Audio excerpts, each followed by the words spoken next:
Okay, should be live. Should be live. A little bit of a delay there. I was a bit slow getting back from the gym. I meant to start this one at bang on 20 past, but yeah, obviously had to get everything ready and getting back from the gym. Also, if this sounds different, it's because, and I'll show you in a second, I'm actually doing this outside. So yeah, if the microphone is picking up wind and whatnot, I apologize for that. But yeah, it's one of them weird days where it's been raining and it's been windy, but for some reason it's absolutely roasting. So I didn't want. Initially, I was going to do this in the living room, but it's too bloody warm. I wanted to sit on the balcony and do it because it's just more comfortable. You know, actually one of these people who I really like eating outside. So yeah. How's it going, Rebel? Good to see you here, brother. God bless you, man. Yeah, how you been, man? Not been bad at all. So yeah, as you can probably tell by the title, I'm going to be having my dinner. I said on a couple of live streams back that I've been thinking about doing some sort of food-related content on the channel, just to mix things up a bit, you know, spice things up, do things that are a little bit different, especially since there's like absolutely nothing, absolutely bugger all to talk about right now in the world of boxing. So yeah, and yeah, if anybody can let me know, because I'm outside, is the audio as good or anywhere near as good as the bloody as when I do it inside? Because I'm assuming, I don't know how good this microphone is at like drowning out wind and stuff. Do you go to the gym before or after work? After work, I go to the gym. So basically, this week I've been training every single day. Monday and Tuesday, there's actually a gym I found out right next to my work, and I've been going there. I'm thinking of getting a membership, and I've been doing my weight training at at that gym. So I did that Monday, Tuesday. Today I was at my usual boxing gym, which is just round the corner from my house, the one I started going to. So I went there at 6 o'clock, and yeah, I sort of scheduled this, and I was planning to. I basically jogged home from the gym to get home quickly, and yeah. So basically, I do it after work. I go to the gym. If I'm going to the regular gym where I lift my weights and stuff, I do that immediately after work. I just go straight there. Then I come home and have dinner. If I'm going to my boxing gym, because that starts at 6 o'clock, basically what I do is I'll come home, have a snack, like some carbs or something light. Then I'll go to the gym. Then I'll come back and have a late dinner, which is what I'm doing now. Sounds good. Awesome. Awesome. Oh, it sounds the same. Well, that's good then. I was concerned that it might be a bit windy up here. I'm pretty high up. But yeah, the audio is good. Yeah, that's good to know. It's always good to know. And just to show you what I'm having a big ass. In fact, I'm having 2 sirloin steaks. See that? 2 sirloin steaks. It's not very good on the camera, is it? And 5 boiled eggs. But how I prepared these, I basically did them on the pan. I cooked them medium rare, and I made 5 boiled eggs alongside it, and basically doused them in butter. So yeah, it's a big ass carb filled meal that I'm going to have today, and obviously because why not? You know, why not treat myself in it? Where am I? 1 second.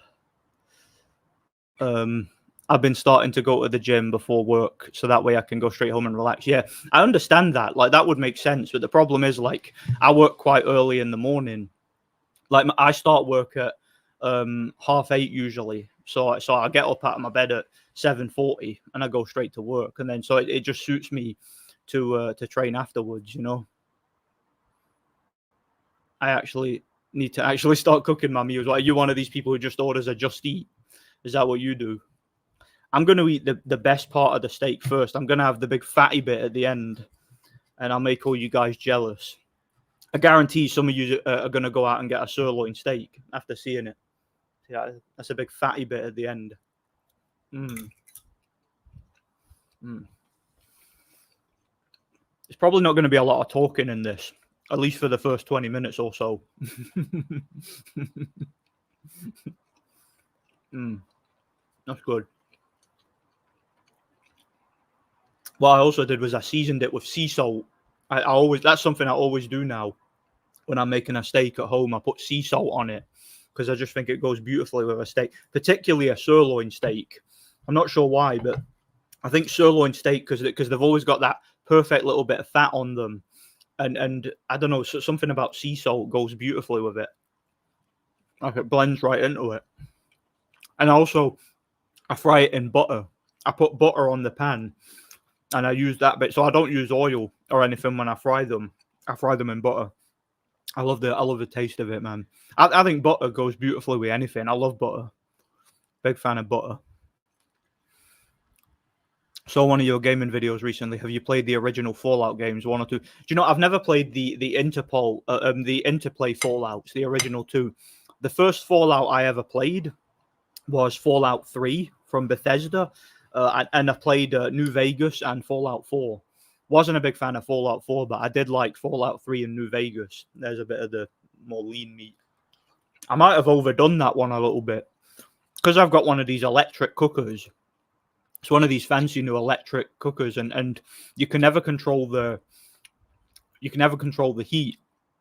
Like for me, it's a lot better when you have like you know when you have just the old fashioned gas cookers and it's a flame, you light it. I prefer that because you can actually control the heat a lot better. It's easy to make a steak when you do it like that, I reckon.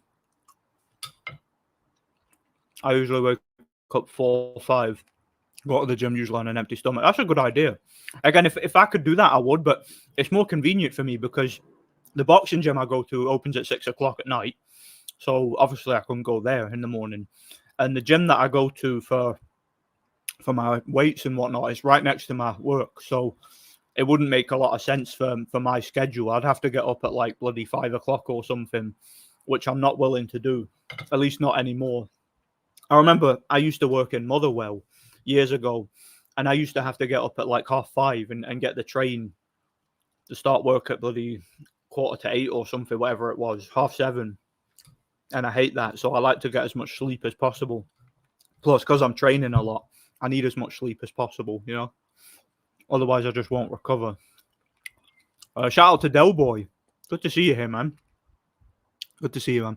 If you can try some venison steaks. Had some nest. I mean, I love venison. I love venison. Venison steaks, venison burger. Absolutely beautiful, man. Venison is fantastic. And I love how, everybody says it's nice and gamey. Like, I don't know how to describe gamey meat, but I know exactly what it is. Like when you taste it, you know it. It's that situation, you know. Beautiful, beautiful. But yeah, shout out to Del Boy, man. And yeah, I might do another one of these with venison. You guys will want to see that. Morrison's does pretty good venison.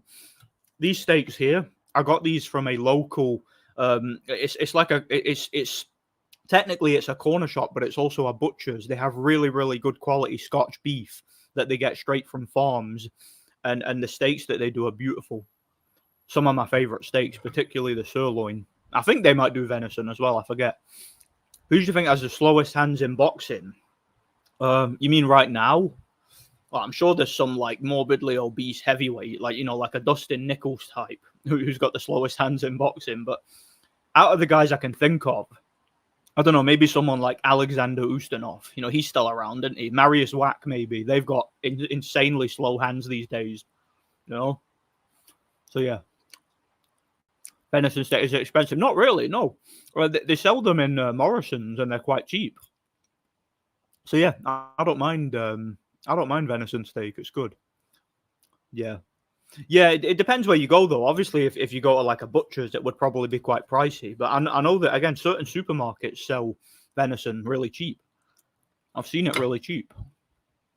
Nordic, much safer. Gas cookers are dangerous. Man on TV said so, yeah. But that's the thing, though. You can, I get they might be safer, but the problem I have with the electric cookers is you can't control the heat. It's either like way too hot or it's only a little bit hot. Like you can't simmer it up and down and control what you're cooking. So I can never get my steak perfect. Like when I cook steak at my nana's house, for example, she's got an old gas cooker. I can make it perfectly medium rare, just how I like it. So yeah, it's a bit different. It's not as good as the one I've got, or it's not as good on the one I've got. Yeah, it's earthy. It's like you can taste the minerals. Yeah, I know exactly what you mean. Like it. You eat it, and it's like you feel as if you just hunted it yourself. Like you feel as if you're out in the fields and you've hunted this creature. It's been out on in the wild eating its natural diet. It's proper good quality meat. Oh yeah, me too. Have a good steak. Here's the second one. I've not started that one yet. I've almost demolished the first one. I think I've eaten all the best bits off it. I've still got 5 eggs to go. And my cam. What did you hit at the gym today? Was it leg different? Today I was just I was hitting the bag for a few rounds, and then I went on the pads. I did several rounds of pad work. I didn't do it with a coach. I did pad work with just one of the guys in the gym, like because that's the gym that's round the corner from me. It's one of them gyms where there's a coach there. There's a couple of coaches, but it's really, really busy. So they don't usually get round everybody. So when they do the pad sessions, they tend to put us in pairs and have us do pads. So that was kind of what I was doing today. I did several rounds hitting the bag and then several rounds hitting the pads. I didn't like video it or nothing. But yeah, that was what I did today. It's a good gym. It's good for like fitness. Just so it's like if you just want to hit the bag for an hour and train, it's a good gym for that, So on a scale of 1 to 10, how hyped are you for the Oasis reunion? We all know you're a big fan of the Gallagher brothers. I don't even know they were having a reunion. I don't mind Oasis though. I like a couple of their songs, but I don't like follow them or anything like that, Didn't know it was a reunion. Or I may have heard and forgot, Same pens. Then I had to stand for like 5 hours straight. Chat, how does everyone like their steaks? I prefer medium. Absolutely. Medium. Well, medium rare for me. That's how I always have it. I always try to make it medium rare. And when I'm in a restaurant, I always ask for it medium rare. That's just, I think that's how it tastes best. As long as it's still pink in the middle and you can still taste like how it, you still get the most amount of nutrients. That's how I like it. I don't like it like a piece of charcoal. It's like a piece of charcoal. Bring it over. I don't like it like that. I like it a little bit pink in the middle. So yeah, medium rare. How does everyone else like it? Hello, Nordic. Why are you showing yourself? And I hope you enjoyed the picture. Yeah, how's it going, Dan? Well, I've been saying for a while that I wanted to do some food content, just kind of talk about the stuff I eat for recovery and all that, show my subs what I'm eating. Because a lot of people online seem to like that.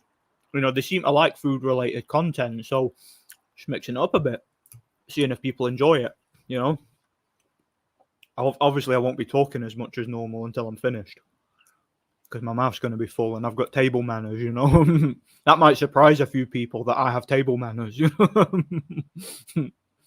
Leg day is definitely my least favorite. Well, yesterday I was doing, I kind of did leg day because I was doing squats yesterday because I'm trying to fix my squat form because for whatever reason, whenever I can squat like a decent amount of weight, but see when I start going really heavy, like when I get to like say 90 kilos and above, I start getting a lot of pain in like the right side of my leg and in both of my knees. So I've been trying to lowering the weight and trying to correct my form on the squat. So that's what I was mostly doing yesterday. I did my squats, my overhead press, some pull-ups, and there was a punch bag as well. I hit that for a bit.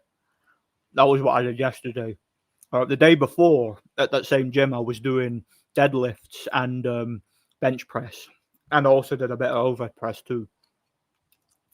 And I pretty much always hit the bag to like either warm up or like loosen up after doing the weights and that. Don't know whether that's a good idea or not. Can't eat steak well done. Yeah, I'm not a big fan of it well done. Not a big fan of it at all.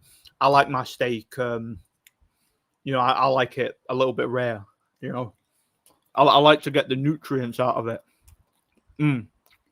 Yeah, I hate running too. I was running today though. I also got my bicycle fixed. I got my bicycle fixed on my lunch break today, so I'm gonna be using my bike to get to work and back. So that's going to be another workout for my legs, Oh, yeah. It's got to be somewhat rare.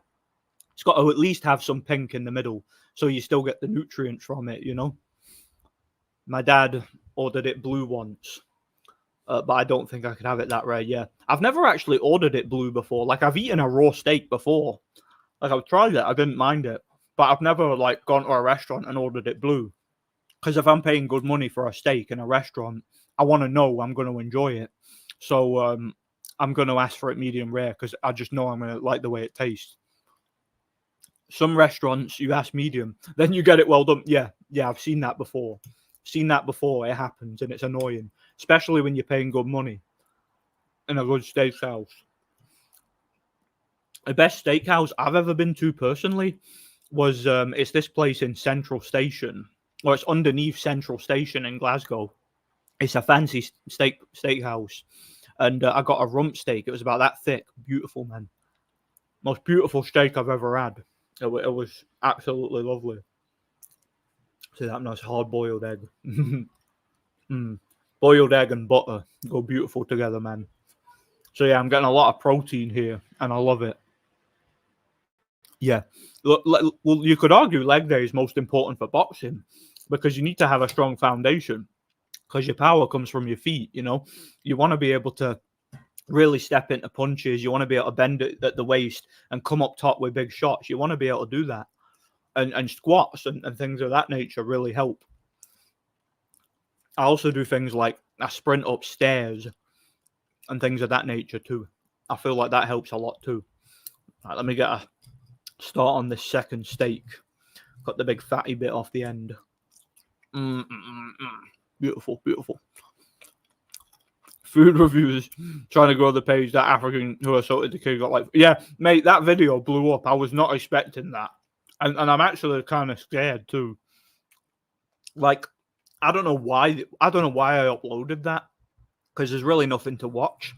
It's just kind of I wanted to archive it, if you know what I mean, and just let people know the kind of shit that's happening in the country and the kind of shit we see every day, and just let people know that I'm not full of shit. You know, you got and I think the main reason the reason it really disturbed me after the fact is because it just the idea that a child can't even get the bus themselves without mind their own business without being harassed by any.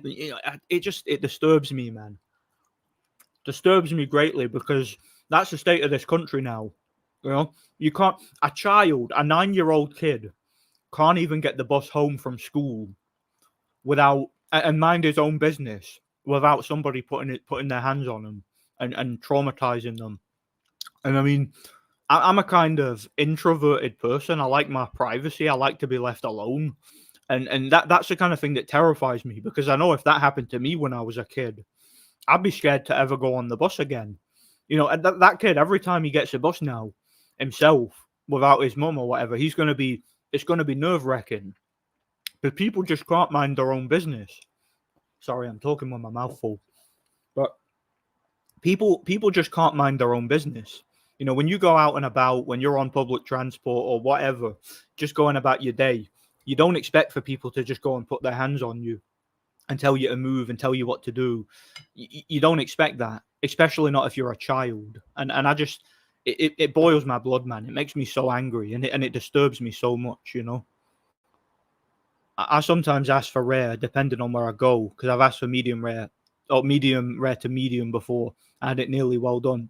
Yeah, it happens. Like I was saying, you know, you go to a restaurant and you know if you're paying that kind of money, because steakhouses charge a lot of money, the good ones do anyway. You're expecting to get it exactly how you asked for it, you know, because you get what you pay for. You know, obviously if you're in like a flipping Weatherspoons or something, you don't care. You get what you pay for. You're in a McDonald's, you don't care. But if you're going to a fancy steakhouse and you're paying for good quality meat and you're paying for it cooked just the way you like it, you expect it to be just the way you like it, you know?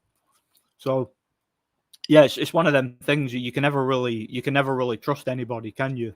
With your food. Sometimes it's better to prepare it yourself, you know, like I've done today.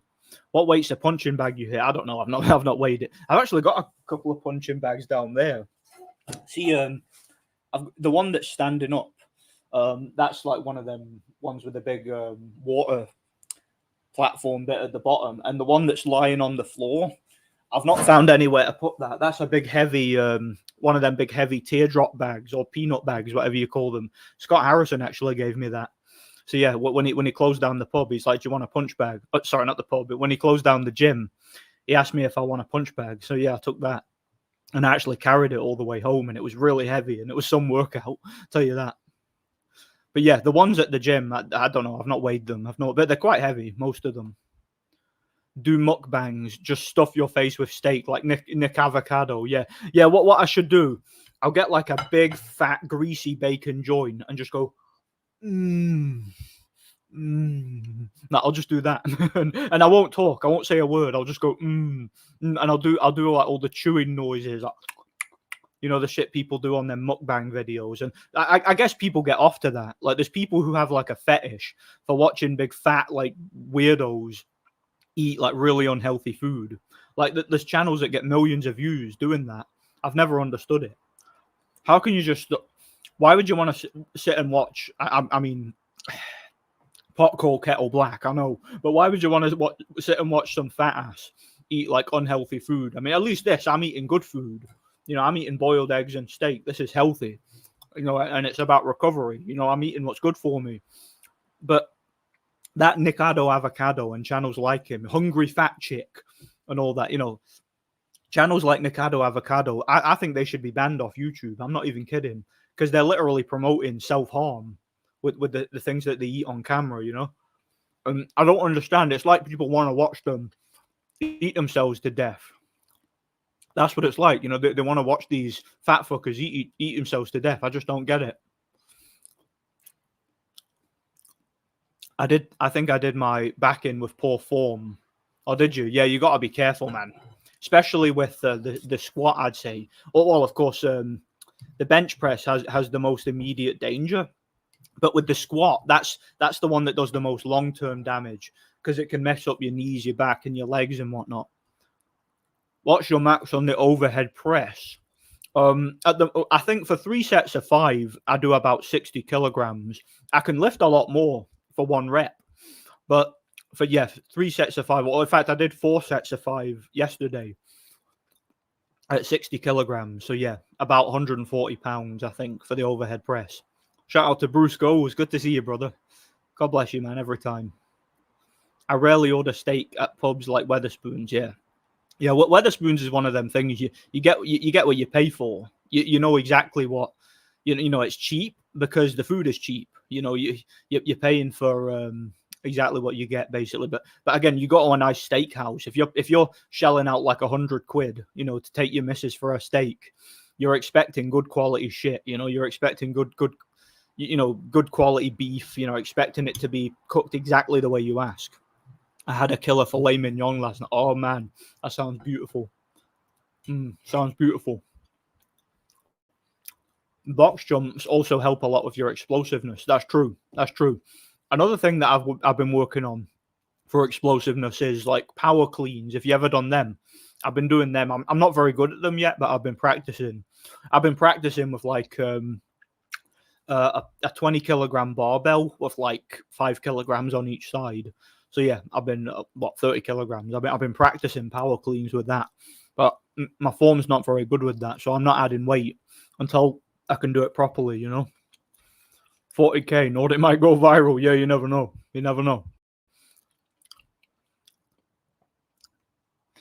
God bless, man. Enjoy your meal.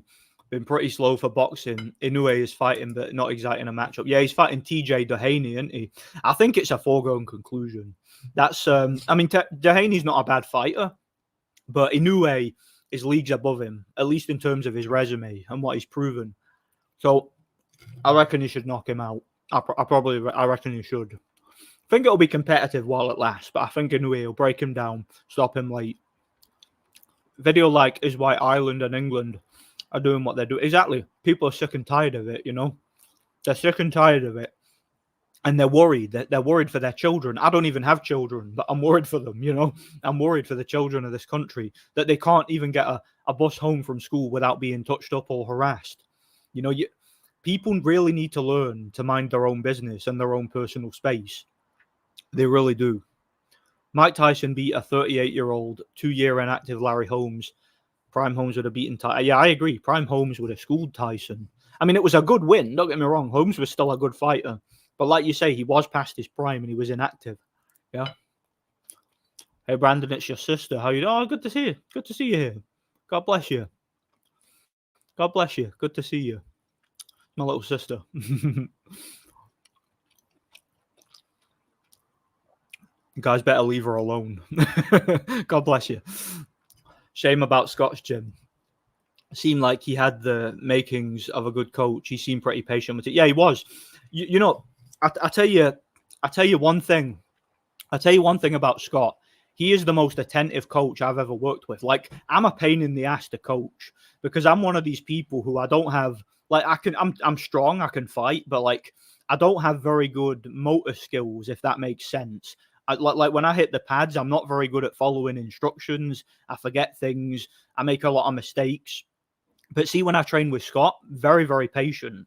And I saw him working with children. Like whenever a kid would come into the gym for their first day, he treated all of them like no matter what their genetics were like, no matter whether they'd boxed before, no matter like what their personality was. He was exactly the same with all of them. He would take them in the ring, he would show them how to move, show them how to stand, show them how to punch, and he would drill them as long as it took to teach them how to do things properly. He would drill them, and he would take them on the bags, show them how to jab. If they don't jab properly, he'll spend 10-15 minutes showing them how to jab, right? And he'll spend as long as it takes showing them how to keep their hands up, how to throw with proper technique. Just he's one of the most attentive coaches I've ever seen, and nothing gets past him. Like when you spar, if you make a single mistake, he'll shout out what you did, and he'll stop the spar and he'll give you tactical instructions and stuff like that. Without a doubt, the best coach I've ever worked with, without a doubt. And it's a bloody shame that he lost his license, like because he couldn't. He actually was denied a license by the board to be a coach, so he can't legally coach fighters. Or so I've heard. So yeah, that's one of the reasons he had to shut the gym. It's a bloody shame because that guy's bloody knowledgeable about boxing, and I guarantee you, if he was given the opportunity to coach like a national Scottish amateur team, you know, there could be a lot of champions off the back of it. I genuinely believe that. I genuinely do. A great coach. One stream you should try Domino's pan pizza with extra cheese and extra sauce. I think it will change your mind about Papa John's. Not too sure about that. Papa John's is my guy.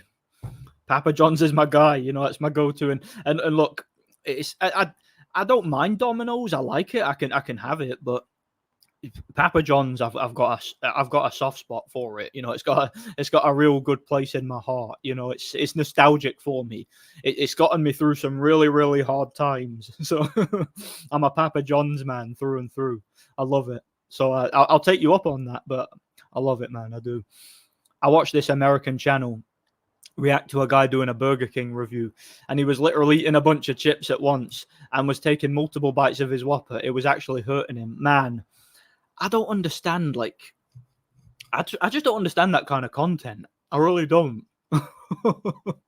Like reviewing Burger King. Everybody knows about Burger King. Like, I remember there was something similar. There was a guy in the UK, and what was it? He was going around reviewing takeaways. You know, it was like a Big John Fisher type, you know, big fat guy going around to like chippies and kebab shops and all that takeaways. I'm like, that's crazy, man. That's crazy. Like why do people watch that stuff? I just don't understand it. I think deadlifts help the most for power punching. Oh yeah, they do definitely, because deadlifts engage your core, like they engage your like your entire midsection, your arms, your shoulders, your traps, your legs, everything, and it's, you know, lifting all that weight off the ground from a dead hang works every single muscle in the body, and it's great. It's great. It's like it's hard, like you feel it in your face and everything. Like if you've ever done like a 1 rep max deadlift, like I did, like I remember the first time I deadlifted like over 120 kilograms. When I did that for the first time, I could feel it in my face for hours. My tongue was hurting, my cheek was hurting. How was that even possible? But that's what it does. It engages your whole body, every muscle. I want some steak now, or a surf and turf. Payday is Friday. Oh man, I bet you can't wait. Like I knew somebody would watch this and would want a big ass steak. I knew it. Inoue Loke Duk Dak Medaliev. I think he would beat Akhmadaliev, but yeah, he doesn't seem too keen on fighting him, does he? That's kind of a high risk, low reward fight. Like, it would be a great fight, maybe a little bit more competitive than the Tapales fight, but I think Inoue would win. God bless you too, brother. Keep up the hard work. I'm proud. Oh, thanks. I appreciate it. I love you. I'm gonna tear up now. No, thanks. Thanks for stopping by. Surprised Mike won the fight. Holmes tried to counter, got his hand stuck on the rope, then got KO'd. Oh yeah, the Larry Holmes fight. Yeah, it's been a long time since I watched that fight, but yeah, all I know is Holmes wasn't in shape. He was past his prime, and he was still a good fighter. But I think at his prime he would have won, in my opinion. I think he would have probably won on points in his prime. Scott Harrison's body shot KO over Michael Brody makes my spleen hurt just watching it. Oh, that was brutal, brutal. And do you know what's crazy? In the previous round, he caught him right at the end of the round with that same shot, a big hook to the body. And he like doubled over, and I think he was still feeling the effects of it at the start of the final round. So then when Scott came out, and he was just finishing off what he set up before it. You know, the worst pizza I ever had was Domino's. I'm gonna sue them. Gonna sue them for giving you a bad pizza. Yeah, you should try Papa John's, man. Join Team Papa John's. Papa John's all the way. How's it going, Thomas? Good to see you, man. God bless. Did you watch any boxing at the Olympics? No, I've not watched any of it. I've not watched any of the men fighting the women or anything, you know. I did hear that Jalilov won a gold medal again. That's like his second gold medal back to Leah Jalilov.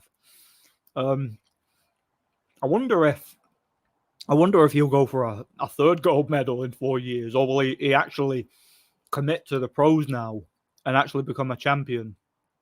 You know, that's what I would hope would happen, you know, because there's a lot more to be gained, I would assume. A lot more money, a lot more adulation to be gained from the pros, you know. I saw your video, what happened to the kid on the bus. Similar stuff has happened here in America as well. This world's getting crazier each day. Mate, I couldn't believe it. I was in shock. And see, right after it happened, I think it took me about a minute or something to react, because I was sitting a few seats behind, and I think there was somebody like several seats behind me. But the only other people that were on the bus were the two little boys. One was at the front, and one was at like the other side on the front. And I'm assuming they were either going home like from like one of them had like a high vis on, so I don't know if he was like special needs or something, or because I don't think it was a school day. So I think they were at some sort of event. Like I said, one of the kids was like really young looking, and he had a high vis on. And basically, they were sitting at the front on either side, didn't say a word, minding their own business. And then this black chick, she looks like she's in her 30s or something. She had a kid with her as well, but she didn't even seem concerned. She just comes on. I mean, I couldn't believe it. She charges straight at the kid. He's sitting at the front looking out the window, like not a care in the world. She grabs him and she's like, "Move, I need to sit there." she's like standing over the kid. Or, "Move, I need to sit there," with her hands on him. And then the kid froze up and panicked. And then his mate, who was sitting across from him, like the other side of the bus, his mate was like, no, don't touch him. He doesn't want to be touched. And she starts raising her voice at the kid, going, "He's in that seat. I need to sit there." Blah blah. You know the way that they talk. Some of them, you can barely understand a word. And then like the kid got up and like ran over to his mate and sat next to him, and he got his phone out, and one of them, I can't remember, one of them got their phone out and started started ringing their mum, or one of the kids' mums. And then that was when I got up and I was like, "Oh, what were you doing? What are you doing touching them kids?" And then she starts raising her voice at me, going, "I need to sit there. You need to sit." Blah blah blah blah. Like again, can barely make out a word she's saying. And I was like, "Miss, you can't go around touching children. Okay, he's just a little boy." And then his mate started shouting for the driver. And then the driver came up, and that was when I basically, like, me and her were in like a shouting match. But eventually she backed down and just went back in the seat. And then when the driver started, I heard the driver coming up, I just sat back down. And that was when I got the idea to take my phone up and start recording. But some people were moaning in the comment section because I didn't show anybody's face and all that. But basically, while I was sitting down, what she was doing, that this is why I didn't record like anybody's face. She took her phone out and started photographing the kids, and then and then like I'm like, what are you doing? I'm like, what? Why are you photographing the children? Leave them alone. And I think the reason she started doing that was because one of the kids pulled his phone out and started phoning his mum. I think because the kid had his phone out, she was like, yeah, I can do that too, and she starts snapping pictures of them, and then yeah, obviously as you know, the driver came up, and like people were moaning in the comments of the video because I didn't show her face or anybody's face, and I'm like, well, it would have been a bit hypocritical of me to start videoing the kids because again, I was concerned not to get the kids on camera because I don't want to be, I can't have a go at her and have the driver have a go at her for photographing children when obviously I'm doing it myself, recording them. So I kept the camera behind the seat while the altercation with the driver was going on. But people got mad at me in the comments for that. They're like, "Oh, you're a pussy. You should put her on camera." I'm like, yeah, whatever. That's I'm not gonna do that. I'm not gonna be a hypocrite. Because again, if I put her on camera, I'm gonna have to put the children on camera too, and I don't want to do that. You know, I'm I'm not a weirdo. I don't make a habit about filming kids or filming anybody for that matter on the bus.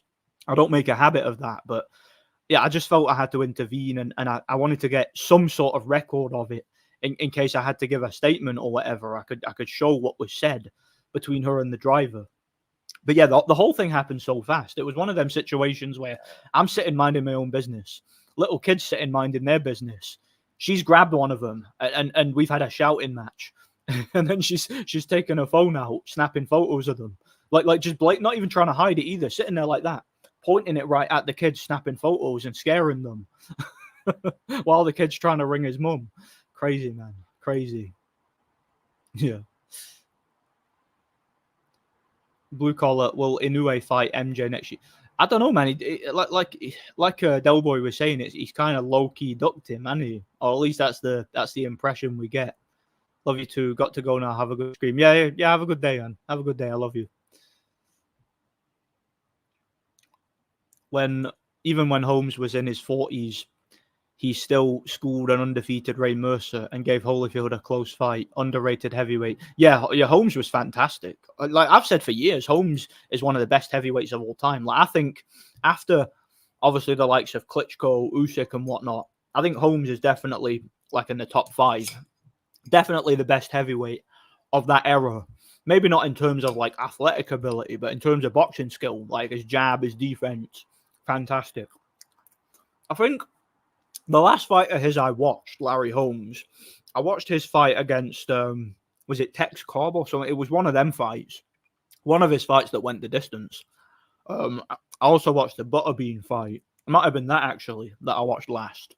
Because, yeah, he fought Butterbean when he was like 52, which is crazy. I worked with a lovely Italian woman once, and the subject of pizzas come up. I asked her if she tried Domino's, and the response was, "That's not pizza. That's not pizza." Yeah. Well, the Italians know their pizza. They know their pizza. Absolutely, for sure. So if they say it, like, you want to know anything about meatballs, spaghetti, pizzas, and bread and whatnot, ask the Italians because they know it. Everyone hates Holmes because he beat up everyone's favorite Prophet Ali. Yeah, that's the thing. A lot of people genuinely, and this is how immature a lot of boxing fans are. A lot of them genuinely hate Larry Holmes just because he beat Ali. And my argument is, what's he supposed to do? Take a dive? Is he supposed to quit and take a dive or just carry him and let the guy win? I don't think so. I don't think that's right. I mean, it was a fight. It was a legally sanctioned fight.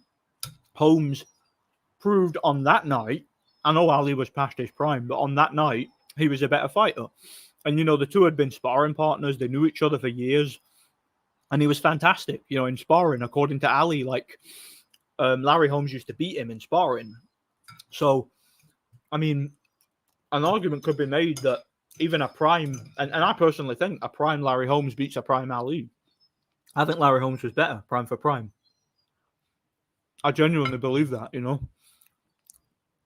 There are wasted spaces on the. Oh, sorry. There are spaces all over the bus. What is wrong with exactly? There was so many other seats, but because she felt entitled to sit in that seat, that kid had to move, and she thought it was acceptable to put her hands on him. Nobody has any right to do that.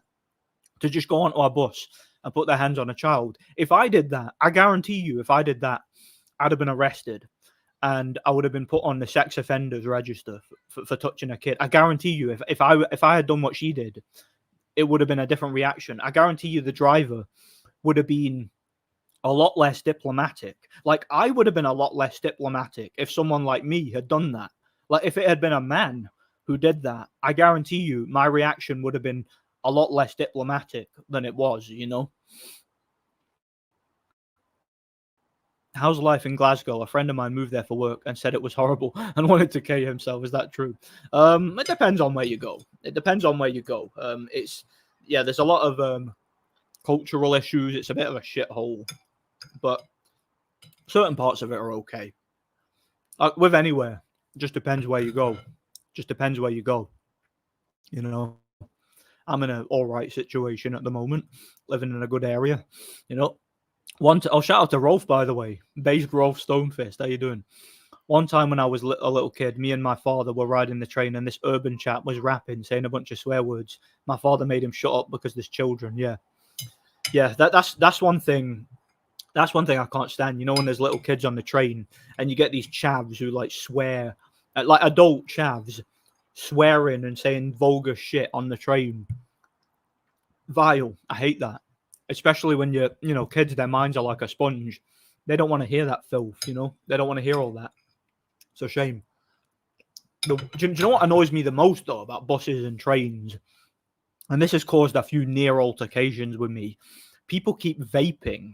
That's the worst thing. Like to me, that's the worst thing you can do on public transport is vape. It makes me physically sick to my stomach. And then what annoys me is that this is the mind of normies. How I don't understand them. I'll go and open a window because somebody's vaping, and some normie will come on the bus and they'll shut the window. I'm like, what are you doing? Are you allergic to oxygen or something? I've had enough of normies, man. I can't stand them. But yeah, public transport. That's part of the reason I got my bike fixed, so I don't have to deal with public transport, you know.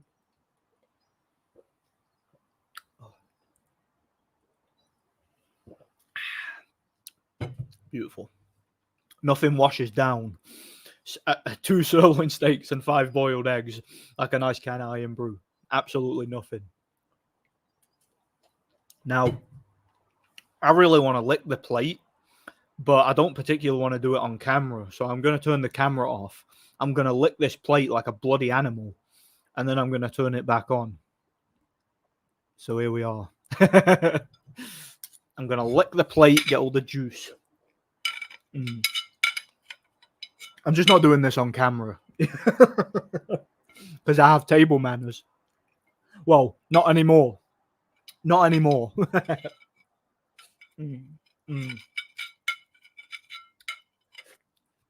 Oh, I can really taste the sea salt. I hope I didn't make a mess. But yeah, that was good. I bet you guys wish you could have watched that. I'm sorry. I'm not one of them channels. This ain't a mukbang channel yet. We'll see. We'll see in the future. Beterbiev. Sorry. I think Beterbiev is going to stop Beevil. I think so too. But is the fight even going to happen? That's one of them fights where every time we think it's going to happen, every time it gets scheduled, ends up getting cancelled. So I'm not holding out hope. But assuming the fight happens, and assuming Beterbiev is anywhere near the form he was against Callum Smith, he should beat Bivol, in my opinion, probably by stoppage. Similar fashion to how he beat Alexander Vosdik. But you never know. Bivol's one of them guys who he's won fights that, in my opinion, he really shouldn't have. You know, when he fought Ramirez, I don't know how he won that fight. You know, Ramirez is bigger, more skilled, stronger, more durable.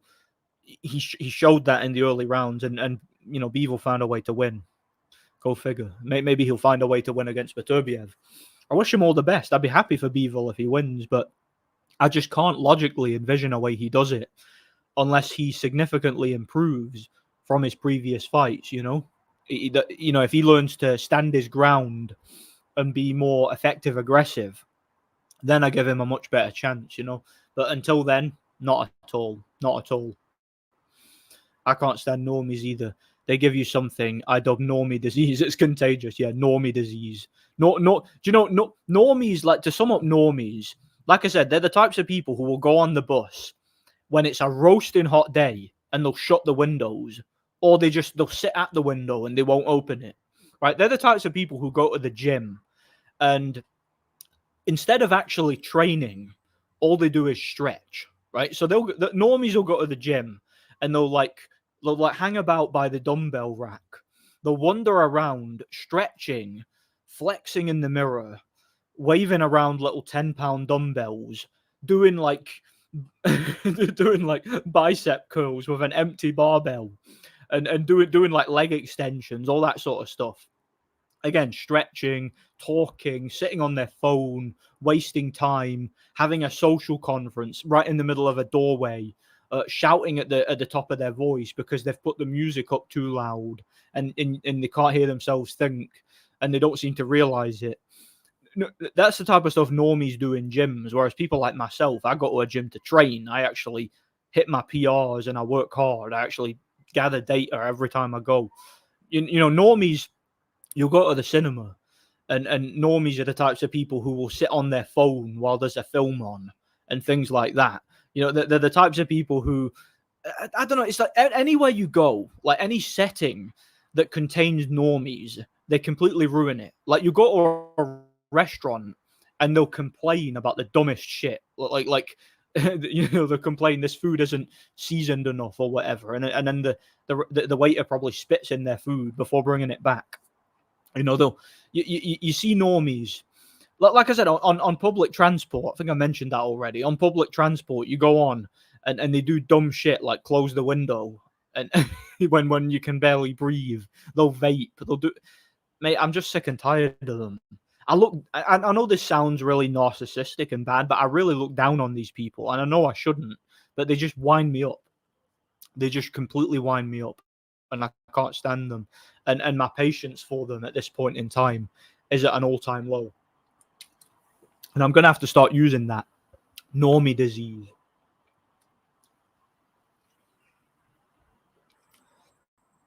Normies give credence to the simulation theory. They are literally like NPCs in video games. Same opinion, dress the same, speak the same, etc. Exactly. That's a perfect way of putting it. Well, I feel like, see, when I go out, I'm just walking down the street, minding my own business. I go to the shop, or I go to the gym, or I go to a museum or whatever. And I feel like these people, like I'm a main character in a game, and these people just spawn out of nowhere. Some dumb idiot normie, some NPC will spawn out of nowhere, just deliberately, just to make my life harder, just to annoy me, just to annoy the shit out of me. They just spawn out of nowhere and get in my way and do something that irritates me. That's what it feels like. Maybe that's my failing for thinking that way, because obviously I'm not that important. But that's literally how I feel. That's, like you say, these people are all the same. They say the same shit. That they repeat the same like programmed, pre-recorded lines of dialogue. They've all got the exact same opinions. They all say the same crap. All of them. It's just boring, man. Like. And like I say, it feels as if they spawn, like they're programmed to spawn out of nowhere when I'm in the vicinity, just to annoy the shit out of me. That's what it feels like, Because I always wonder, what are these people doing? Where are they going? What are they up to? What do they do in their lives? What like, why are they even here? Like that's what I feel like, Normies always complain, but cause the problems they complain about. Absolutely. There's no doubt about that, Rolf. No doubt about it at all. You're losing your hair now, bro. Oh yeah, I am losing my hair. You know why? I'm losing my hair? Because I'm getting older. Because I'm 30 years old now. I'm an old ass man, and I live a stressful life. A very stressful life. I've had it hard. You guys need to pity me. I'm kidding, but no, I am losing my hair, as you can see. I am. I've been losing my hair for years. It's exactly the same it's been since I was like bloody. Like my hair started receding. I think when I was like 21 or something, and but it hasn't really receded much more beyond that. It looks the same. Like it's always looked like this. It's weird. I don't even know how to describe it, but I don't care though. It doesn't bother me. You're not gonna see me one day in a stream wearing a toupee or something like that, looking like Johnny Bravo or something. Could you imagine if I did that? Like, could you imagine I get like a hair transplant? Like that, I've seen YouTubers do that. Like that guy Sverage, he went bald, and then all of a sudden, like he was bald for like months, and then all of a sudden he showed up and he's got like a perfect hairline and like, like a different colored hair. Like he actually glued a wig to his head and everything. That was funny, man. I can't. I just can't stand that, man. I can't stand it. Because it's just so like it just screams insecurity, doesn't it? Like, I don't give a crap what I look like, it's who cares, you lose your hair as you get older, who cares, where was I? There was a guy. I thought my internet cut out then. There was a guy who sat behind me who opened the window I sat next to on the bus when it was completely hammering it down with snow. I literally turned to him and said, "Are you taking the piss?" Yeah, yeah. That's just the kind of thing normies do. Again, they spawn out of nowhere to make your life harder. You're the main character, and they're like the generic enemies that you got to fight every 5 minutes. I resent them. I can't lie, especially since COVID. Before then, they didn't bother me as much. Yeah, with COVID, it's like it created an entire generation of normies. Because this is the thing, right? This is how you know you're a main character, and these people are normies. You would like put it this way: you would go to a grocery store, right? You are the only one in that store not wearing a mask. Everybody else is wearing a mask. Everybody else is keeping 6 feet apart, is treating everybody around them like lepers, is scared to touch anybody, scared to talk to anybody. And everybody stares at you and gives you dirty looks because you're not wearing a mask. That's how you know you're a main character and they're an NPC. That separate, like what COVID did, what the lockdown did, that separated the main characters like you and I from the pre-programmed non-playable characters, the NPCs who just spawn in to make your life harder. These people, it separated us, and it gave us a lot of data. We know who we can trust and who we can congregate with and whatnot. Barely sentient beings. Exactly, they have no agency. Normies don't have any personality. They don't have any goals, any worldviews, any opinions, any beliefs. Normies just believe whatever they're told. They're not thinkers. They're not intellectuals. They don't have any standard. They don't have any objectivity. They just do whatever they're told to do and believe whatever they're told to believe. That's all they do. Pedestrians in GTA have the ability to at least make you laugh. Normies are not even on the same level as some video game NPCs. Exactly. Like when I'm playing Skyrim, and one of the town guards says to me something along the lines of, "I used to be an adventurer like you, then I took an arrow in the knee, citizen." Like again, it'll make you laugh. It's meme worthy. But normies in the real world are different because they just won't leave you alone. They don't just say one thing and then go about their programming. No, they have to get in your way and they have to do something that irritates you, and they have to cause you an inconvenience. By the way, my internet's messing up a bit, so let me see what I can do about that. One sec. If I cut out for a second, you'll know it's because the internet is being dodgy. It could be because I'm on the balcony. I'm not sure. 30 is still young, bro. Yeah, it's still relatively young. Still relatively young, it's not that old. But yeah, I'm definitely showing signs of aging, like losing my hair and whatnot, but who cares? Is what it is, He did it because there was a funky smell. He then asked me if he can open the opposite window, and the woman sat next to, and I responded with, "Why didn't you ask her permission first?"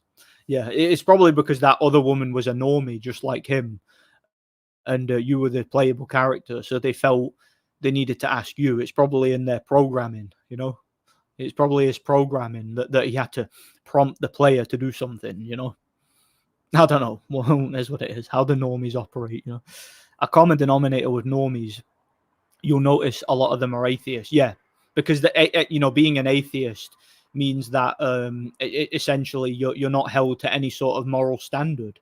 If you're an atheist, you can do whatever you want. You can fall in with whatever status quo you need to get by in life, and not ruffle any feathers. Whereas somebody like myself, who is a genuine, saved, repentant, born again Christian, I have my own beliefs, I have my own objective standard, and a lot of people just can't stand that. A lot of people just can't fathom that in their minds. He just looked at me with a blank expression. Yeah, because again, he probably didn't have a programmed response for that type of dialogue. Poor normies, let them be. Who do they harm but themselves? Hey, they harm me. They get in my way, and they cause me an inconvenience. And my time is very precious to me.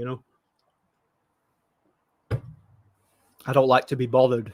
When I go about my day, I'm thinking of just doing what some autistic people do and wearing a big pair of earmuffs so that everybody knows not to bother me, and just wearing a sign on my t-shirt that says "Go away, I don't want to talk," and hopefully the normies will get the message and leave me alone.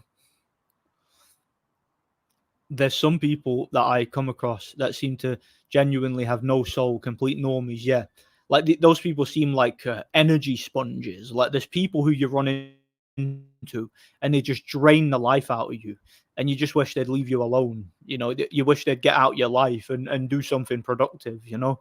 That's how I feel anyway. Randall Tex Cobb was a tough man. Went 15 rounds with a prime Holmes despite losing every round. Yeah, I watched that fight quite recently. Took an absolute beating. I don't know how he survived it, because Holmes had pretty good power in his prime, and Cobb just had an amazing chin. I remember at my old job, I wouldn't wear a mask, and normies would record me. They record you not wearing a mask. I'm pretty sure they did that to me too.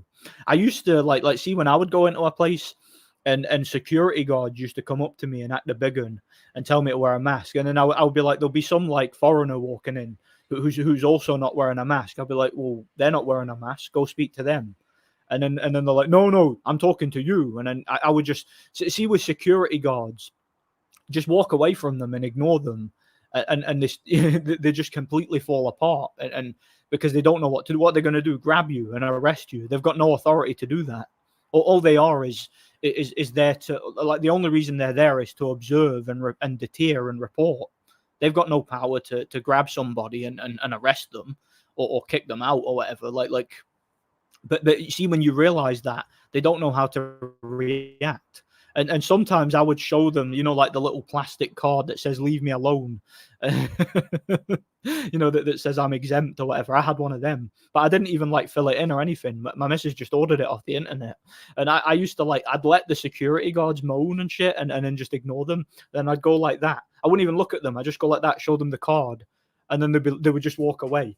So I'm like, okay, so this is a super deadly virus. It's going to kill everybody, but because I've got this little bit of plastic, suddenly I'm exempt. I'm all right. That's how deadly this thing is. Normies, man. Normie logic. If I wasn't on the job, I would have smacked the camera right out their weak little hands. Yeah, I'd have probably done it anyway. Skyrim is such a classic game. Takes me back. Yeah, I need to play Skyrim again, man. I love it. I love Skyrim. It's based. It's a great game, man. I used to be an adventurer like you. Then I took an arrow in the knee. The ongoing hostilities.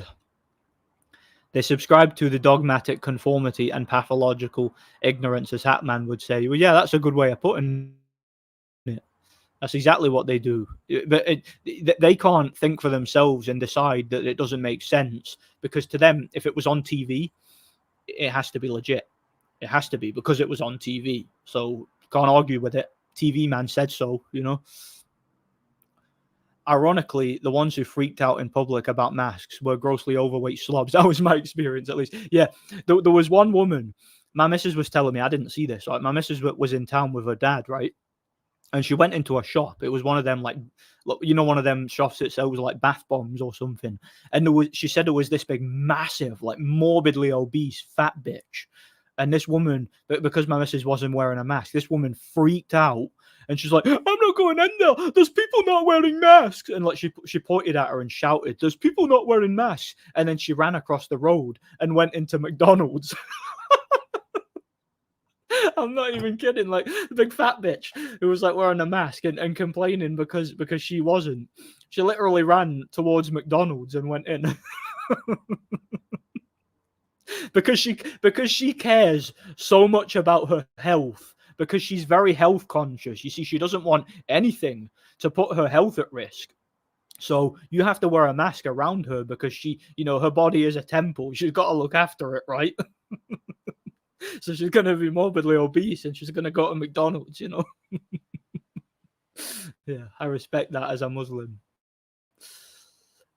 Stopped public transportation a few years ago, but recently used it again. The worst part for me was the smell of people. Again, had a black girl sit in front of me, couldn't breathe, traumatic. Yeah, I wonder. Yeah, I can't stand atheists. Atheists would just, like I said, they're conformists who have got no objective moral standard. And I just can't understand living your life without having some sort of objective moral standard, How do you justify anything? Nothing matters in that case, nothing matters at all without an objective moral standard, The best is when you see them in their car or riding a bike with a mask on, riding like in a car alone with the mask on, out on a bike, outside wearing a mask, like with nobody else around them. Mate, that's just brain damage. You got to have brain damage to think that's a rational, logical way to behave. Like I believe 100% these people have brain damage. I do. Atheism is essentially opening the gate for Satan. Yep, absolutely. That's exactly what it's doing. Because like I said, what it does, if you're an atheist, if you don't believe in God or spirituality or anything, it essentially means you have no objective moral standard. That's my missus home. She doesn't know I'm streaming. I'm on the balcony. I'll be back in a second. Let me just tell her that I'm streaming. Back in 1 sec.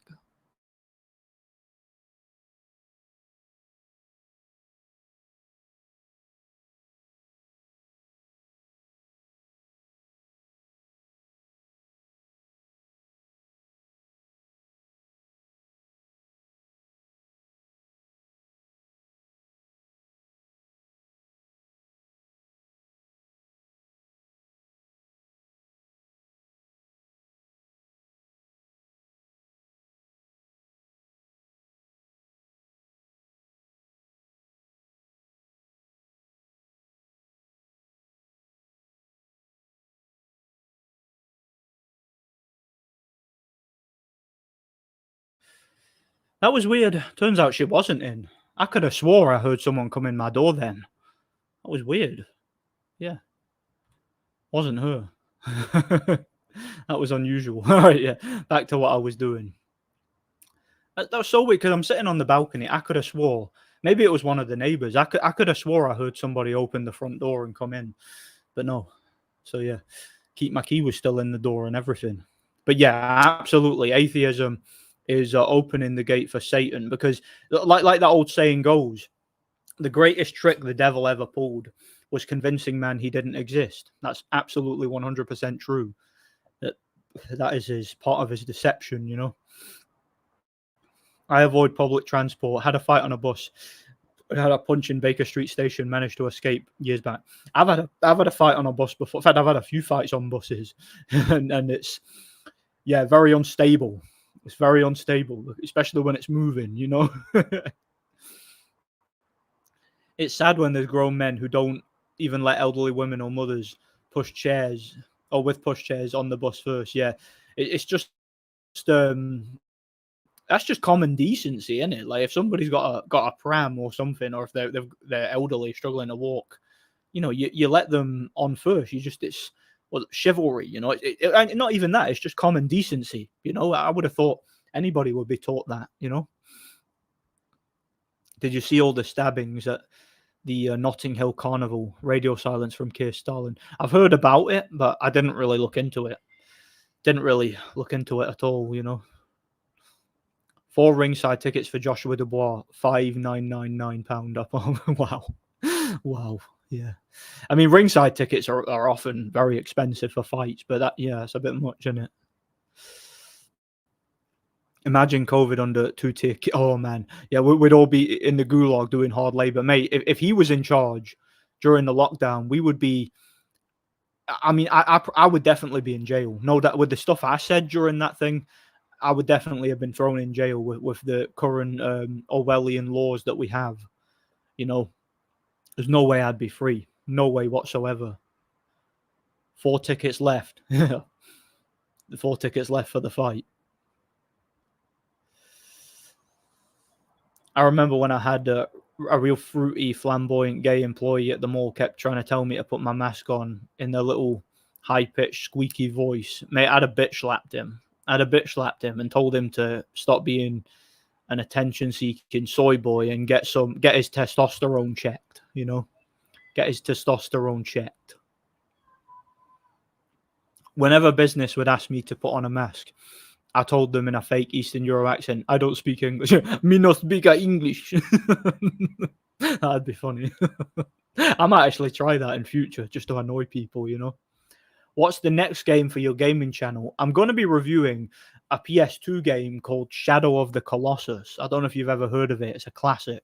So yeah, Shadow of the Colossus. That's the game I'm reviewing next. Probably within the next couple of weeks or so.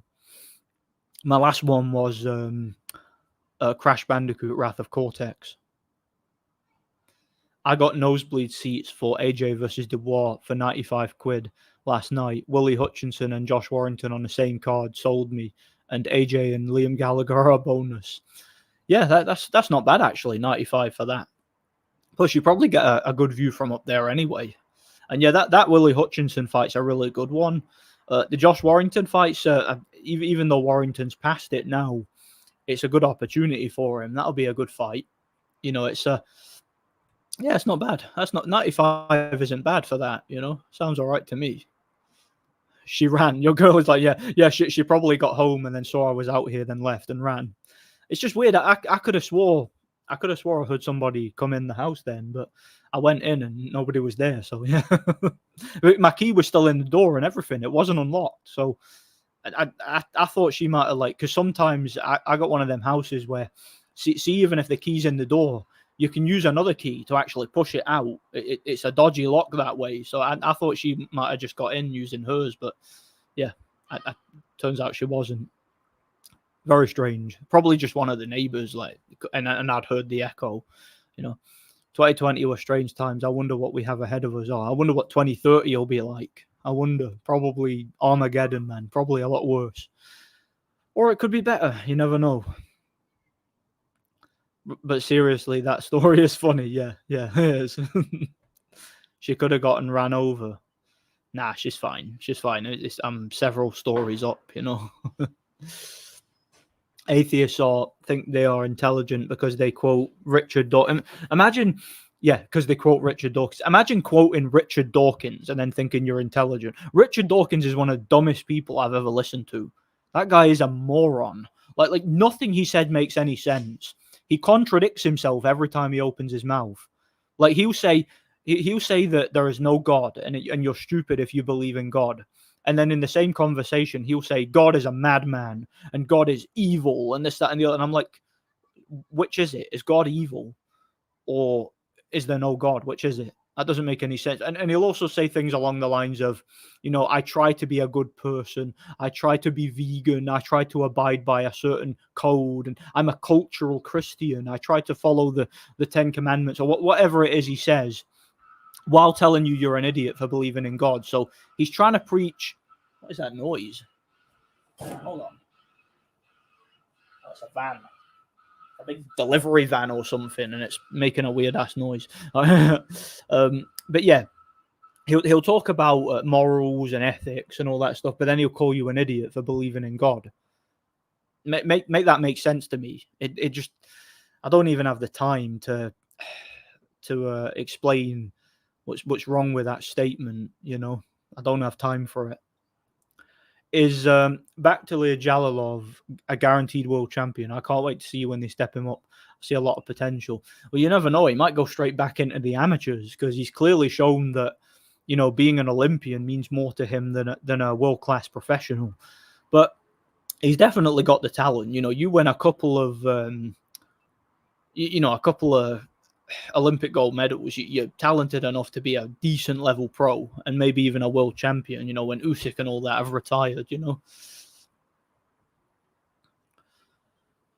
Part of me is glad I wasn't into the gym in the COVID. The idea of closing the gyms but leaving every McDonald's open would drive me batshit. Yeah, they care so much about our health that they closed all the gyms, all the health clubs and stuff like that, but kept open the McDonald's and all the fast food places. You could still get a takeaway and all that, yeah, because they care so much about our health. Yeah, re-education camps and transhumanism, aka chip in the brain. Yeah, what Elon Musk wants to give us. That's what Tutti Akira will have us in the future, you know. They love to bring the silliest arguments to disprove that there is a God. Poor little things are delusional. But that's the thing. The likes of the likes of Richard Dawkins have already admitted that nothing, literally nothing, would convince them of the existence of God. Like he said, if a voice from the heavens cried out to him and said, "I am God, believe in me," he would believe that he's gone mad. That's he's actually said that in interviews. He said some of these popular atheists will say things like, "If the stars spelled out, 'I am God, believe in me,' they would think it was aliens, or they would think it was just a delusion or something like that." So clearly they are ideologically possessed. You know, these people, they're Satanists, they're Gnostics, they hate God. It's not that they don't believe in God. They know full well that God exists, because you'd have to be an idiot to not believe God exists. But they're heretical, if you know what I mean. Whereas someone like myself believes Scripture, has embraced Scripture, and is truly repentant and saved and born again. And I would encourage everybody else to do the same, you know, to be that. Maybe your house is haunted. Oh, yeah, maybe. That's the last thing I need, man, is a haunted house. The last thing I need. I could be one of them channels. I could. That's another thing. I could be one of them channels that sets up the camera and puts on, you know, them little ghost app things that which you pick up random noises and words, and it'll be like, and then you can just put up the subtitles and say, "I am a ghost. Look at me, I'm a ghost. Ooh, I'm scaring you." And then I could make videos like that, and then I could get millions of subscribers, and they can be, "Oh, your house is haunted." You know, I could be one of the paranormal channels. You know, you get these paranormal investigators. These guys, I could be one of them, and I could just literally fleece all the dumb normies that are into that sort of stuff and get loads of views. And you know, I think I'd rather be a mukbang channel, to be honest. You know, nice profile picture. I was checking out some videos on that 2005 Punisher game and the executions you can do to criminals. Yeah, I reviewed that recently. Yeah, that's a great game, by the way. I love that game. So brutal. It's such an edgy game. Like, that's one of the edgiest superhero games, I think. You know, I really enjoy it. Really enjoy it. If you were Neo in the Matrix and Hatman was Morpheus, would you take the blue pill or the red pill? Well, if Hatman was Morpheus, I'd probably take the blue pill. But if it was someone I like, let's say it was yourself or someone that I trusted, I'd take the red pill instead of the blue pill, you know. But if it was Hatman, I'd be too scared to, you know. You mentioned chivalry. Ever notice how many men walk on the inside of their woman by the road? Yeah, to protect them. I do that as well. I do that like subconsciously, just in case like some idiot driver swerves and hits my missus. I'll have time to push her out the way. That's just natural. You know, a man's supposed to protect his woman. He's supposed to, you know. It's the way of things. At least I think so anyway. You know, call me old-fashioned, but is what it is. Every year, many black people are sick of it. That's why they flux and dip in attendance. Yeah. Yeah, that's true. Shadow of Colossus is mad. Technical masterpiece pushed the PS2 to its limits. Yeah, it did. I'm preparing a pretty long review for it. But yeah, I really enjoyed that game. Had its problems, but like you say, it was a technical masterpiece, taking into consideration the technical limitations of the time. When did that game come out? I think it was like 2005 or something. So it was sort of the mid, like the late days of the PS2, and like you say, it really pushed the PS2 to its absolute limit and showed how powerful that console was. I saw a fight on a bus. It started with a guy saying something about the guy's mum, but the guy got battered. Then he got shot up and swung towards him with the bars and did like a flying ninja kick. It was like something out of Spider-Man. That's crazy, man.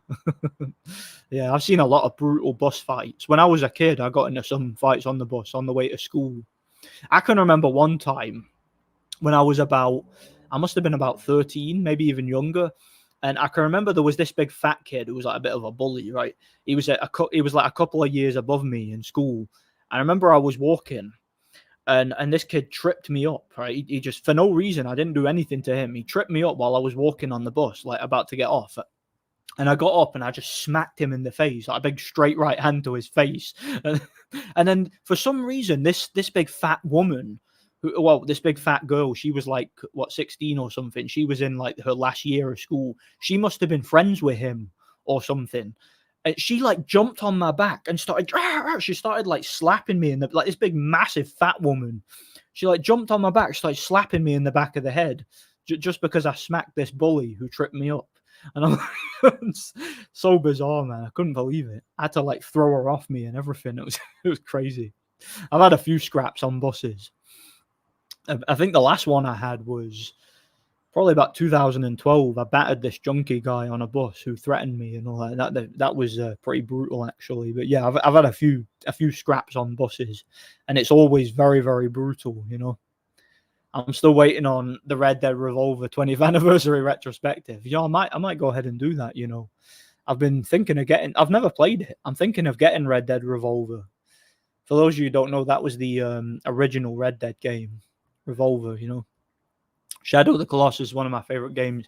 Glad you're not playing the remake. How far do you like it? Yeah, I really liked it. I finished it the other day, and I'm gonna do another playthrough because I think you unlock like a hard mode after completing it the first time. And I really enjoyed it. Again, it has a few problems, which I'll get to in the review, but because it's a bit bloated, if you know what I mean. But the core gameplay is fantastic, like the big monster battles and whatnot. Like it's kind of like I'm assuming that game was what inspired Dragon's Dogma, which was another game that had like similar flaws but similar or similar pros. And like I'm assuming that was what inspired it, Shadow of the Colossus, because it was very, very similar. Very similar game. And yeah, I loved it, man. I really enjoyed it. What's your views on the Olympics opening ceremony and why Christians not speak up to the mockery they did Jesus, peace be upon him?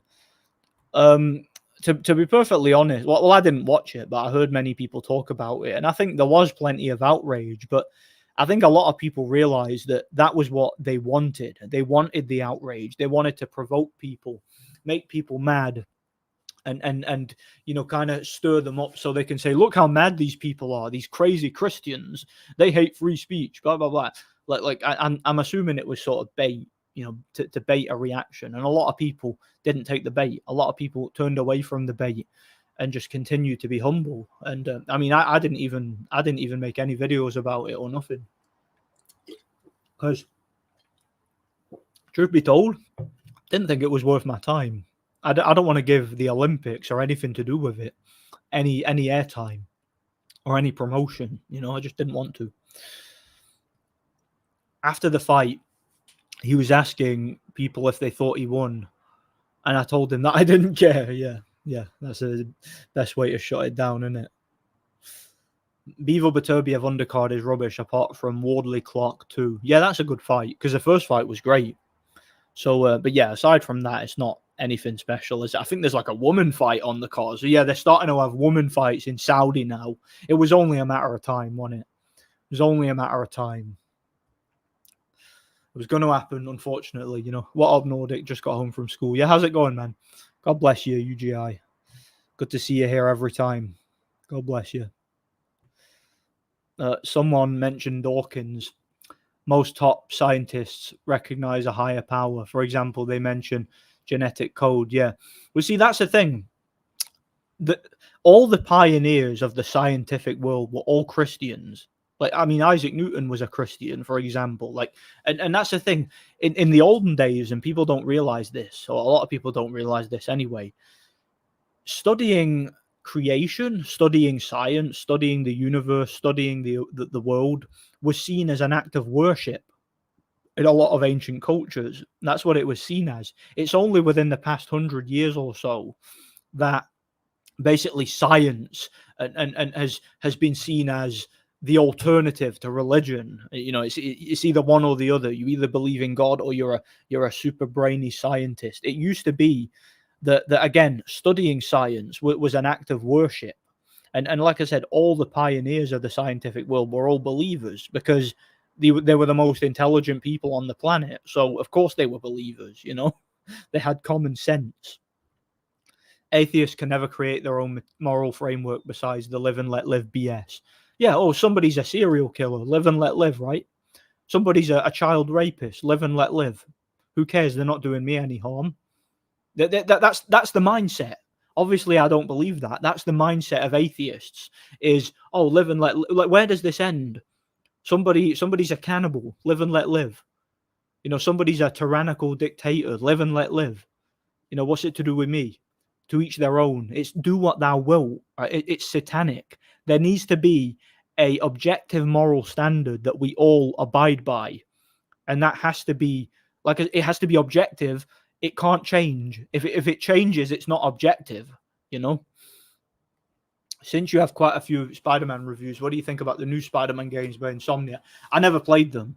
I know that the second one promoted sodomy, so I couldn't bring myself to play either. I was going to buy the first one and play it and maybe review it, but I can't bring myself to. I just can't support that.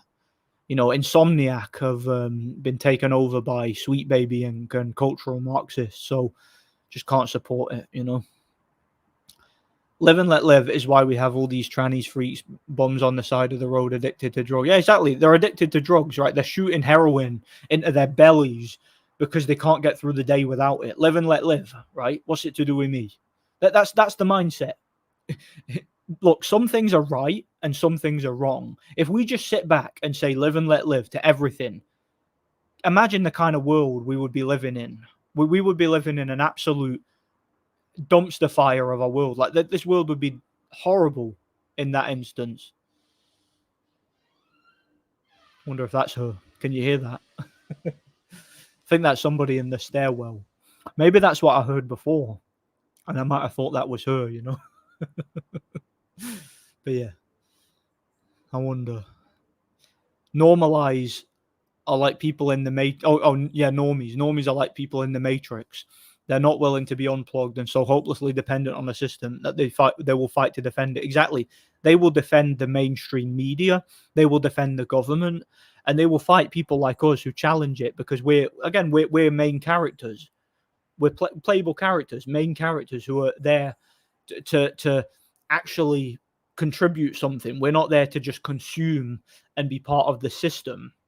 You know, we're in a way we're fighting against the system. You know, we're trying to make things better. We're trying to instill some sort of morality into this world in whichever way we can, and we can't do that with these normies stopping us at every turn. You know, because they want things to be the way they are. They want the government and the media to tell them what to do and how to live and what to believe and what to think about and stuff like that. You know, they're not free thinkers like we are. You know.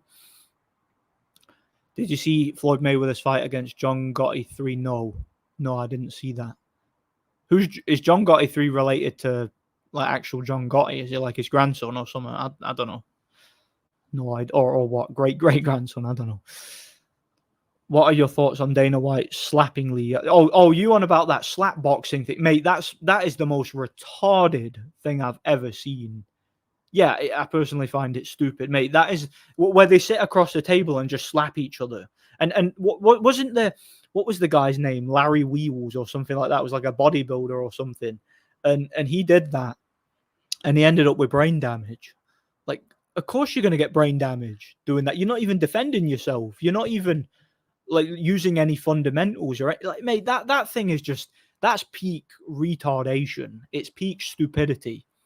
You'd have to be an idiot, like so dumb, so stupid, so mentally ill to do that. You have to be so clueless to do something like that, you know? Man, it's stupid. It really is.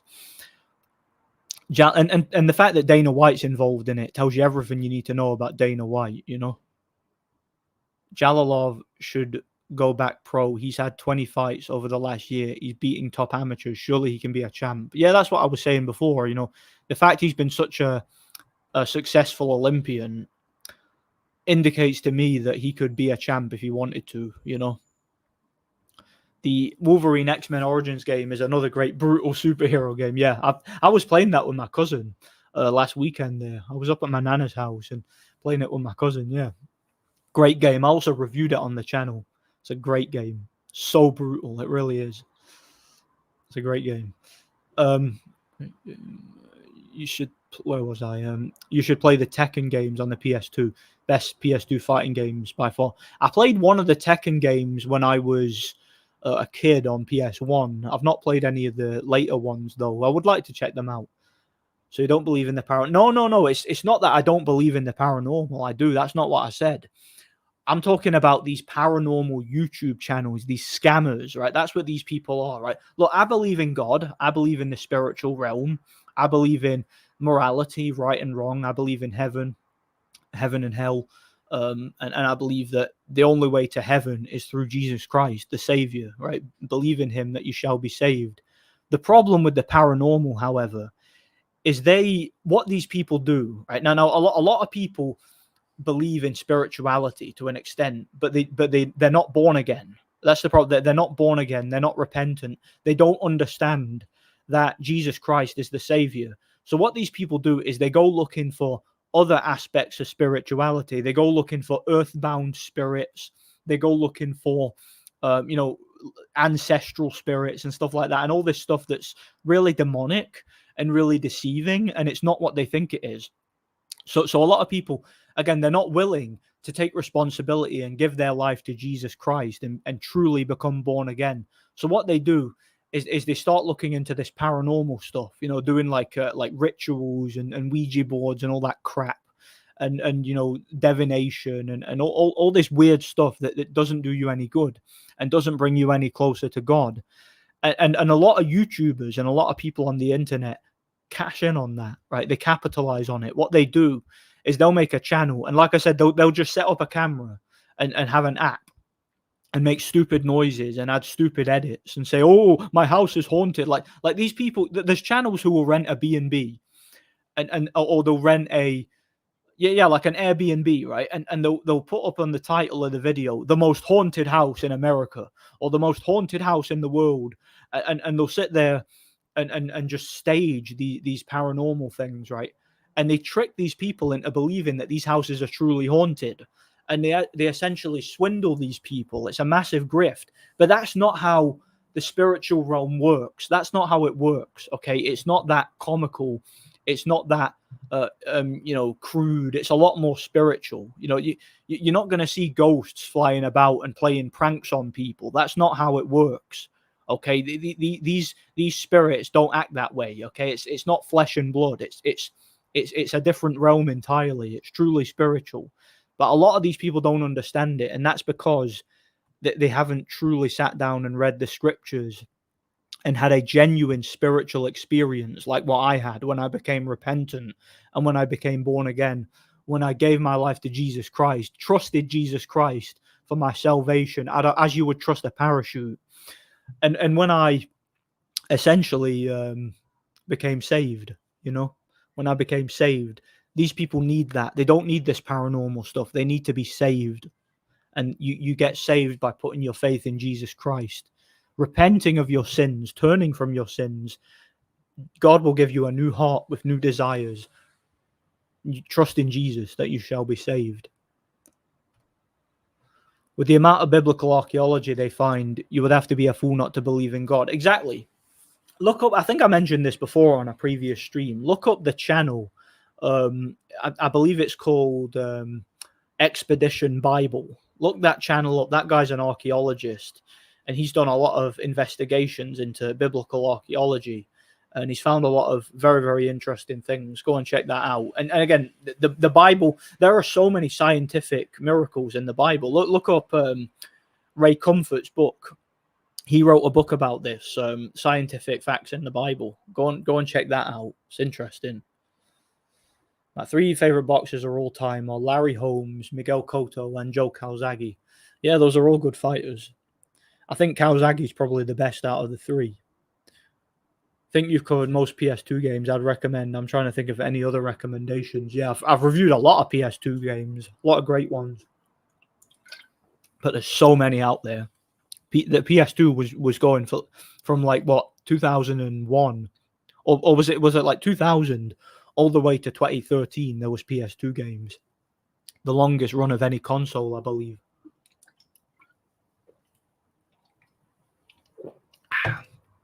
My feet are getting cold. I might go in a minute. I've got no socks on. My honest response to the Olympic opening ceremony was, "Oh, the Olympics have started. I didn't even know about it till afterwards." Yeah, me neither. Like I've never really paid much attention to the Olympics anyway. I've never been interested. Shadow the Hedgehog is hilarious.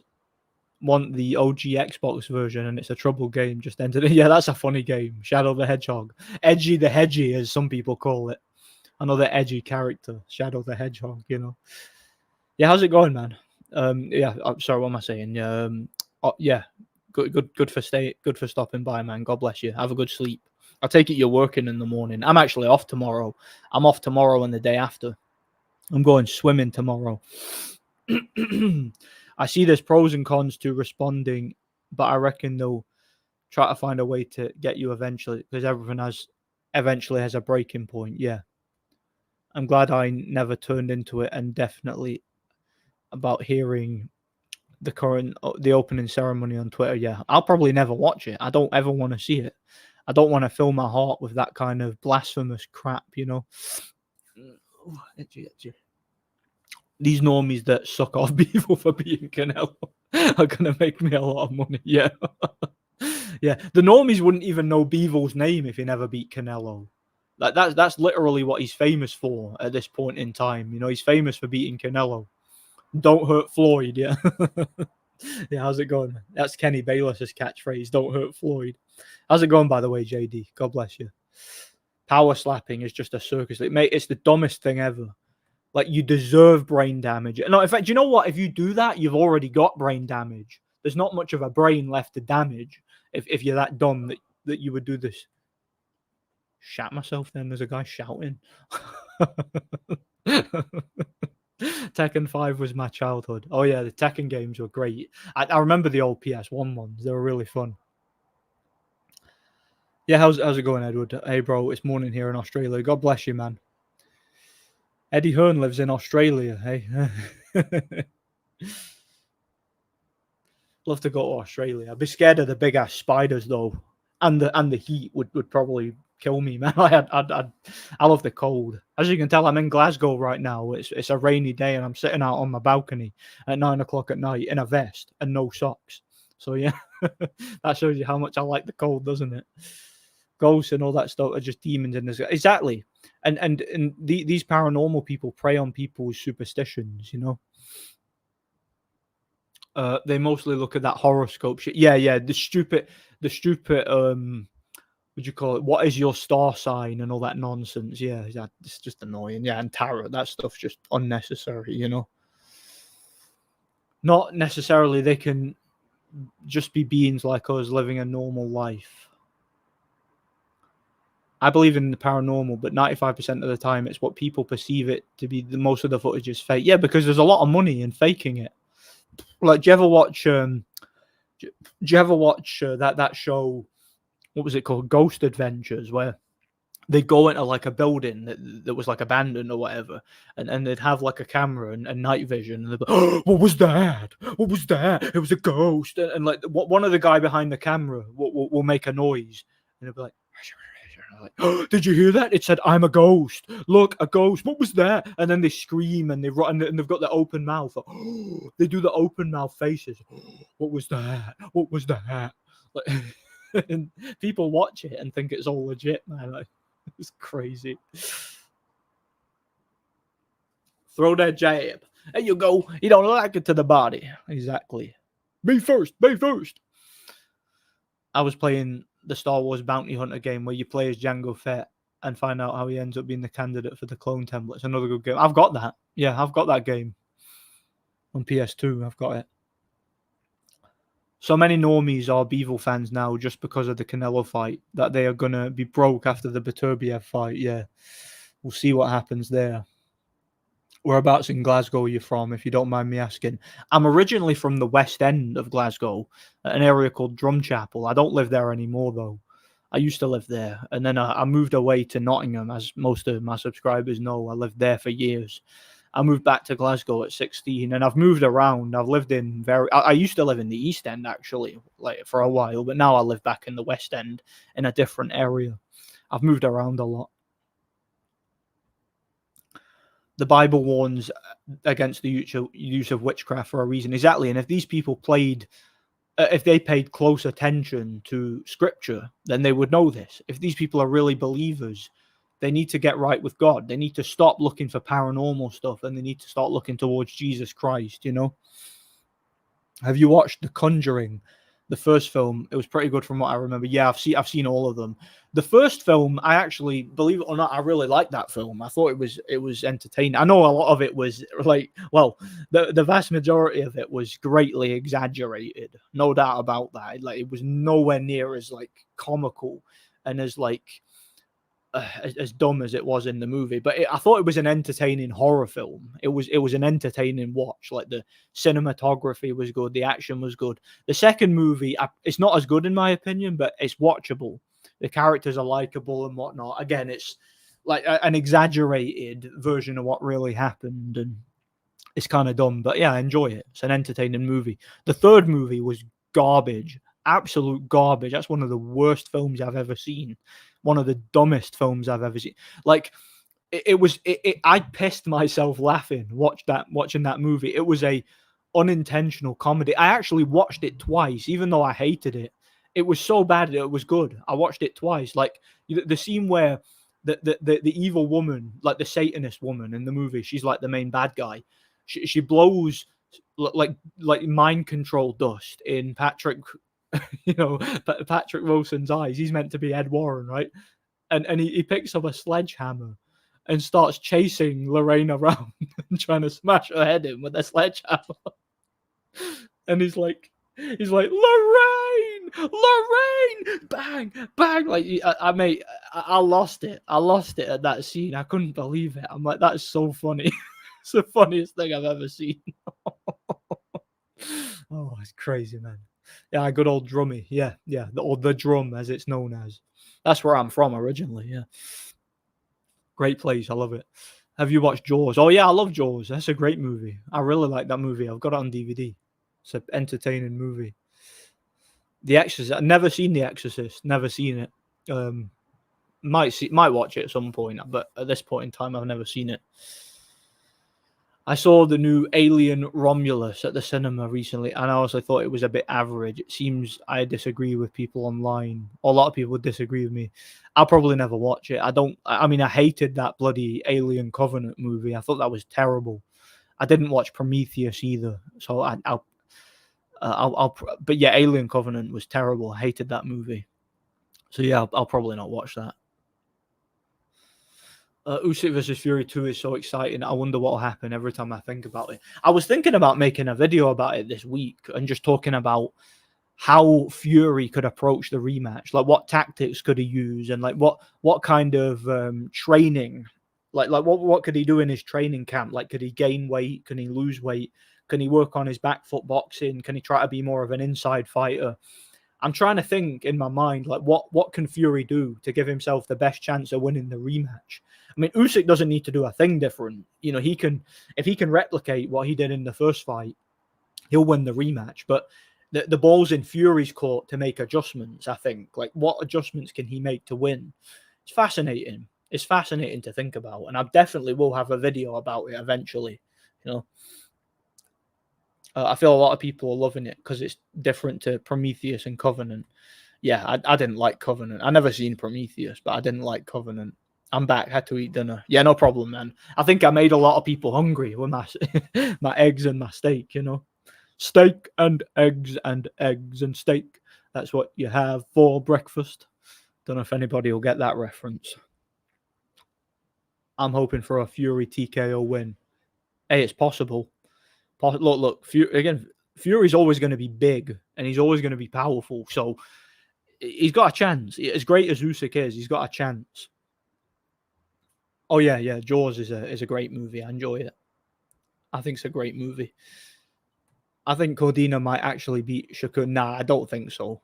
Cordina has looked terrible in his recent fights. He got knocked out in his last fight at a lower division, I think, and he looked terrible in his previous fight before then. I think he's hit his peak and gone past it now, and I think Shakur probably either stops him late or wins on points. I think it'll be pretty one-sided, actually, you know. Saudi fights have been real, and Jay Prince can't threaten an Englishman in Saudi Arabia. Yeah. To be honest, I don't really think he needs to. I think Joe Cordina has plummeted. Like he is stagnated and then some. I think he's plummeted in terms of his development as a fighter, and I think he'll lose legitimately, you know. Do you believe in aliens or believe in other life not on Earth? No, I don't believe in aliens. I believe God created the heavens and the earth, and that's it. That's it. I believe, you know. I could be wrong, but that video of Fury stumbling out a bar really makes me question his ability in the Usyk rematch. Exactly. That's one of the main reasons I'm favoring Usyk, because we know Usyk is a consummate professional. Fury is not. Fury is a guy who will get drunk. You know, he's an addict. You know, he's had drug addiction, alcohol addiction. He blows up in weight between fights, and he doesn't take care of himself. He doesn't live a healthy lifestyle. So if I was to give Fury more of a like realistic chance of going in there and doing a number on Usyk in the rematch, I have to see him really committing to the fight, to training hard, taking it genuinely serious. Because if he doesn't, he's not going to win, in my opinion. Hopefully he gets him like for his set. Let's say I was rooting for Fury. Hopefully he gets his shit together, gets back on track with his training, gets his diet under control, stays off the booze, off the junk food, and comes in better shape for the rematch. But can't see it. I always kind of thought that if Fury lost, he'd go downhill from there. He wouldn't like come back well from a loss. But hopefully I'm wrong, you know. Hopefully I'm wrong. But I mean, you guys know I'm rooting for Usyk anyway, so it is what it is. But I'm fascinated by it. Alien Covenant was a bit mid. My friend loves it. Prometheus is a bit better. Yeah, I've never seen Prometheus. So I just don't know much about it. Worst stylistic matchup for Usyk. Yeah. Well, yeah, Fury was always a bad style matchup for Usyk, but Usyk is that great. He's that great that he figured him out. He figured him out and was able to come through the worst of it. Whether he was able to survive a few scares and come back and whoop his ass and dominate the later rounds and win the fight clearly. So yeah, I've seen enough from Usyk now to know he's going to be in shape up until the fight. He's going to be sparring. He's going to be training. He's not going to be blowing up in weight and getting drunk day in, day out. No, he's not going to be on the gear, destroying his body, not sleeping properly. No, Usyk lives the life. He's a consummate professional. Fury isn't. And I just don't trust Fury. I don't trust him. I trust Usyk. I trust Usyk fully at this point, I think Fury genuinely thought he was winning the fight. He needs cornermen that will tell him the truth. Yeah. First of all, if I was advising Fury, obviously I'm not. I mean, why would he listen to me? But if I was, get John Fury out the corner. Get him out the corner. Don't have him anywhere near the training camp. Stick with Sugar Hill. Stick with your strength and conditioning coach. People who know what they're talking about, who know what they're doing, who have a proven track record of getting you in shape, giving you the right tactics, whatnot, and focus on the fight and just go all out, because it's probably Fury's last fight. So just go all out with this one.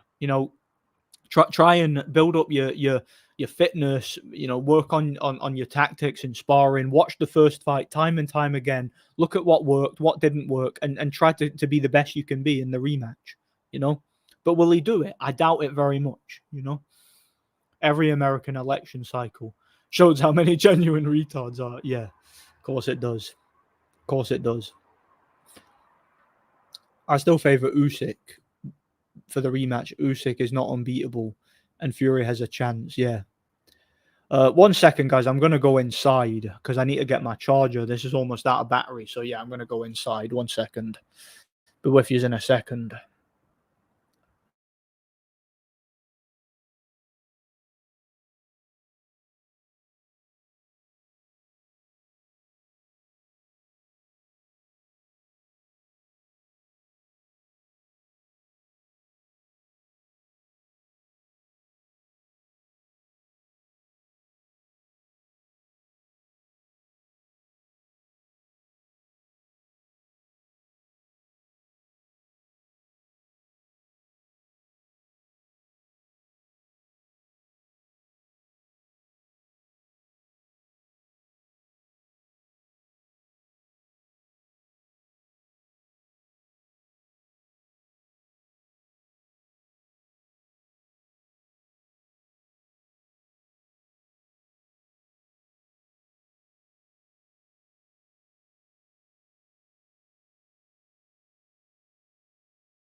Sorry about that. Yeah, I took the opportunity to go for a piss as well. One sec, let me get this set up. Let me get comfy.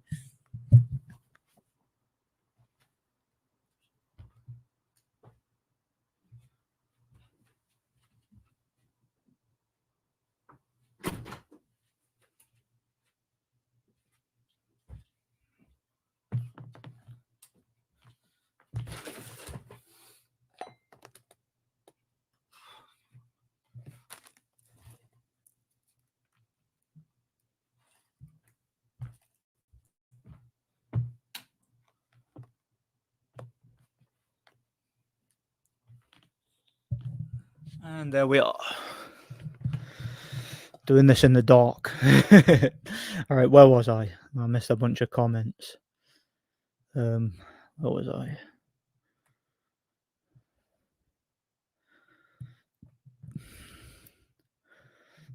I still think Fury's main focus in camp should be cardio and endurance. Yeah. Well, that's the thing. In the first fight, Usyk went to Fury's body from the first round on and cut off the ring and tired him out. And you could see how gassed Fury was in the last couple of rounds. So I definitely agree. I think he should try and drop a few pounds. And I think he should do like a lot of road work, a lot of like strength and conditioning. And I think that Fury, I think he needs to be he needs to be big, but he doesn't want to be too big. Like he doesn't want to be all bulky to the point where he can't move around because he still wants to be able to use his height and reach at long range and move laterally. But at the same time, he wants to be able to push forward when he needs to and try and smother Usyk inside, And yeah, he's gonna need strength, he's gonna need cardio. So I think Fury needs to yeah, I agree with you. I think he needs to do a lot of cardio for the fight. He needs to be fitter than ever because Usyk is incredibly fit. Like that guy just won't stop throwing punches, and he can throw 1,000 punches a fight with ease. Usyk can. So Fury's gonna have to match him. He's gonna have to, he's gonna have to find a way to impose himself in the fight. And he's gonna sometimes have to take one to land one. Here's what it is: best sci-fi horror is The Thing, better than all the Alien films. I saw The Thing for the first time. I think it was last year. They re-released it in cinema. That was the first time I ever saw it. Been years since I seen the first Alien. They also re-released Aliens. I've seen that twice. The second Alien film. Yeah, yeah, I enjoyed the first two Alien films. I've never seen Alien 3. Never seen it personally. I've heard some like mixed opinions on it. What do you think of the Predator movies? I love them. The first two, anyway. I love them. The first one is amazing. I think it's one of the greatest movies of all time. The second one is pretty good. It's not as good as the first, but it was an interesting concept. It's a pretty good movie. I enjoyed it. Daniel Dubois kind of reminds me of Travis Walker for some reason. Yeah, Travis Walker was a really big puncher, and he was quite dangerous, but wasn't that technically skilled and was a bit crude. Yeah, there's a few similarities there, I guess. The first Predator is awesome. The second one is all right, but still watchable. Predators was decent. The Predator was absolute dog shit, and Prey was decent. I never saw Prey. The Predator was just intolerably bad. I hated everything about that movie. So bad. Predators was all right. I didn't mind it. It was watchable. I liked the second one a lot, and I loved the first one. So yeah, it basically just got worse and worse as time went on, as far as I'm concerned with them. Oh yeah, Alien versus Predator. Do you know? I actually didn't mind the first Alien versus Predator, the one from what was it, 2004 or whatever. Didn't mind it. The second one, Alien versus Predator 2, I hated that movie with a passion. That's actually Alien versus Predator 2. That might actually be the worst movie I've ever seen. Like I hated everything about that movie. I don't even know where to start with how bad it was. It was so bad. I don't even know how to put it into words how bad that movie was. But I didn't mind the first one. Like I thought the first one was like an okay, dumb action movie, like creature feature. It didn't make a lot of sense, but it was fun. It was entertaining. I didn't mind it. So yeah, hated the second one. Didn't mind the first one. Not yet. I don't know if I want to. Oh, you're on about Alien versus Predator. The train scene in the second one with Bill Paxton was sick. Yeah, yeah, it was. Alien versus. You mean Predator 2? Yeah, yeah. I like those movies. Do you prefer Marvel or DC? I think all in all, I prefer Marvel. I think they've had more good. I think they've had better movies in bulk. They've done better ones, but I think some of the DC movies, like back in the day, some of the older ones were really good. Like I liked Batman Begins. I liked uh, Superman 1 and 2. I think they were great movies. I like The Dark Knight. I like those movies, but I don't think there's been a lot of good DC movies. I think most of their movies have been pretty terrible, truth be told. But I loved a lot of the old Marvel movies, like the Spider-Man, like the Tobey Maguire Spider-Man movies. They were great movies. Loved them. Who do you want to win? Fury, Usyk, Nordic? I would rather Usyk won. I'm more of a fan of Usyk, but no, I wouldn't be angry if Fury won. I wouldn't be mad. Look, I've got nothing against Fury. Look, again, a lot of people used to think I hate Fury. I've been very critical of Fury, and the main reason I was so critical of Fury is because I've talked about this many times before, but on a personal level, certain things about him bothered me, and that is that one, you know, a lot of his fights, I felt he performed very poorly. He was very boring to watch. He was a bit of a spoiler, a bit of a cheater. Also, I don't like that he sold out. In my opinion, Fury had the perfect opportunity to be a good Christian role model for the people of this country. as heavyweight champion of the world. Unfortunately, he just didn't have the bottle to do it. He like his balls fell off or something, and he stopped speaking the truth. He started hiding behind his mental illness. Playing the mental health card, and just essentially, but he became a normie. That's what it's like. He became a clown. That's what Tyson Fury became.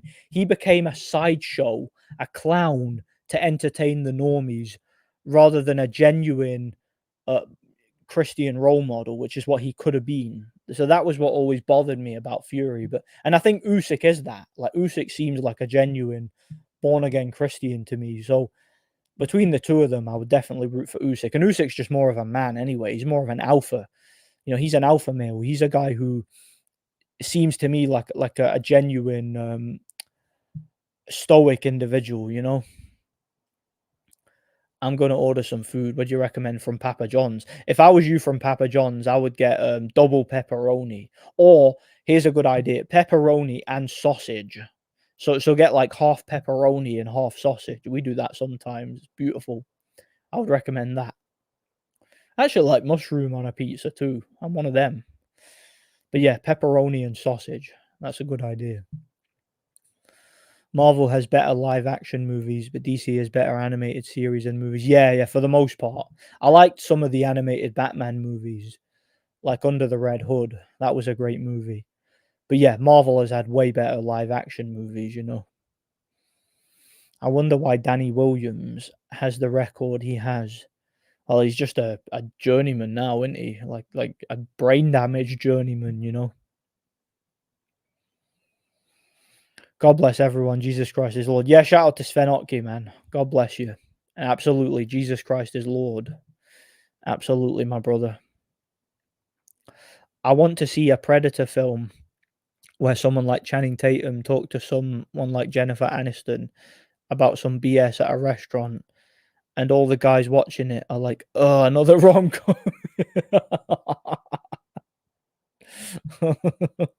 That's funny. I don't know why I found that funny. I just did. Um, who do you think would win? Will win between Danny Garcia and Lara? Do you know? For some reason, I think Lara might win that on points if he can just box at long range, keep Danny Garcia off him, win it on points. But what's weird about it is I could see it being controversial. Like that's one of them fights where I could see a controversial decision because Danny Garcia might block a lot of the punches and kind of do what Canelo does, land like sparing shots, but like big clubbing shots that look impressive for the judges. And that might get him some rounds. And you never know. Danny Garcia might get outlanded and lose the fight, but he might get a gift decision. So something's telling me, like I think Lara wins legitimately, but something's telling me he might get robbed, and that Garcia might win by a controversial decision. I could see that happening. But you never know. It's an interesting fight. But I do favor, like if it was all fair, I do favor Lara over Garcia. Yeah, in the middle of the conversation, the Predator rips his spine out. Imagine. Jesus gave Usyk the strength to defeat a man so much bigger than. Oh, Usyk is definitely blessed by God. There's no doubt about it. That man is blessed. He is. All things I can do through Christ who strengthens me. That's the quote that Usyk reminds me of. Yeah, like the size difference was crazy, man. It was. I get a very godly vibe from Usyk. I genuinely believe Usyk is blessed by God. I genuinely believe it. I prefer DC games. Yeah, there's been some good DC games, like the Batman Arkham games, the first couple anyway. Although I do like some of the Spider-Man games too, particularly the PS1 game. Lara is going to smoke Garcia. Garcia too flat-footed. See, I don't know about that. I don't think he'll smoke him. I think it'll probably go the distance. And like I said, I could see a potential controversial decision in that one. Oh, she's back. One sec. She's definitely back this time.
Where was it? That's a cute outfit. Did your husband get? Oh yeah, yeah. That's the most based comment in like any movie I've ever seen. Usyk's quote from the first fight: "Size doesn't matter. If size mattered, the king of the animals would be an elephant." Is that what? Oh yeah, Usyk said that, didn't he? Like going, well, saying that, it's kind of a silly comment in a way because isn't the elephant like the king of the jungle? That's what they say. Like the true king of the jungle is the elephant because it's so big, it's got like no predators. But like, but yeah, I see what he's saying though. Usyk was that much of a badass. He was able to just defy the size difference. And yes, he's definitely blessed by God. There's no doubt about it. No doubt about it in my mind. You do a Matt Skelton career retrospective. He was a lethal puncher and a K1 kickboxer. Yeah, I liked Matt Skelton. He was a very good fighter. Very tough guy, very durable, big puncher. Always came to fight, always came to win. I rated Matt Skelton. Good fighter. I think Fury used to be a true Christian, but he's been corrupted. I agree. I agree 100%. He sold out. That's what he did. He sold out. After Usyk kissed the cross and prayed in the corner, he took over the fight. Yep, exactly. See, he had a few problems in the mid rounds. He got hit with some uppercuts. He was missing. He was reaching and lunging with his punches and struggling with the height and reach and the size. Then he went back to his corner and had a little talk with Jesus. And it's like he looked for guidance. He looked to God for guidance. And then he came out and he found the answer and he won the fight. It's inspiring. It's truly inspiring. Really is, man.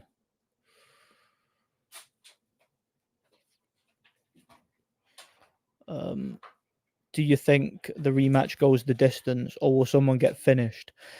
I think there's a good chance that Fury might get stopped because Usyk came very close to stopping him in the 9th in the first fight.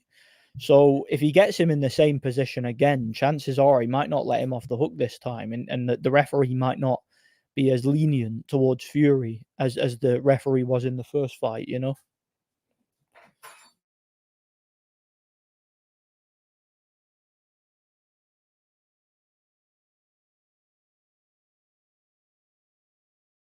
Thank you.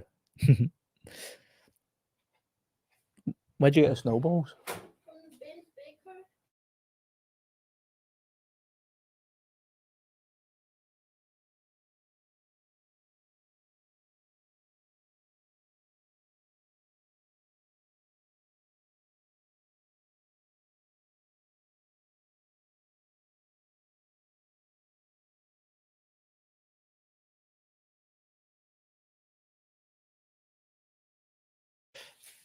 But yeah, what was I saying?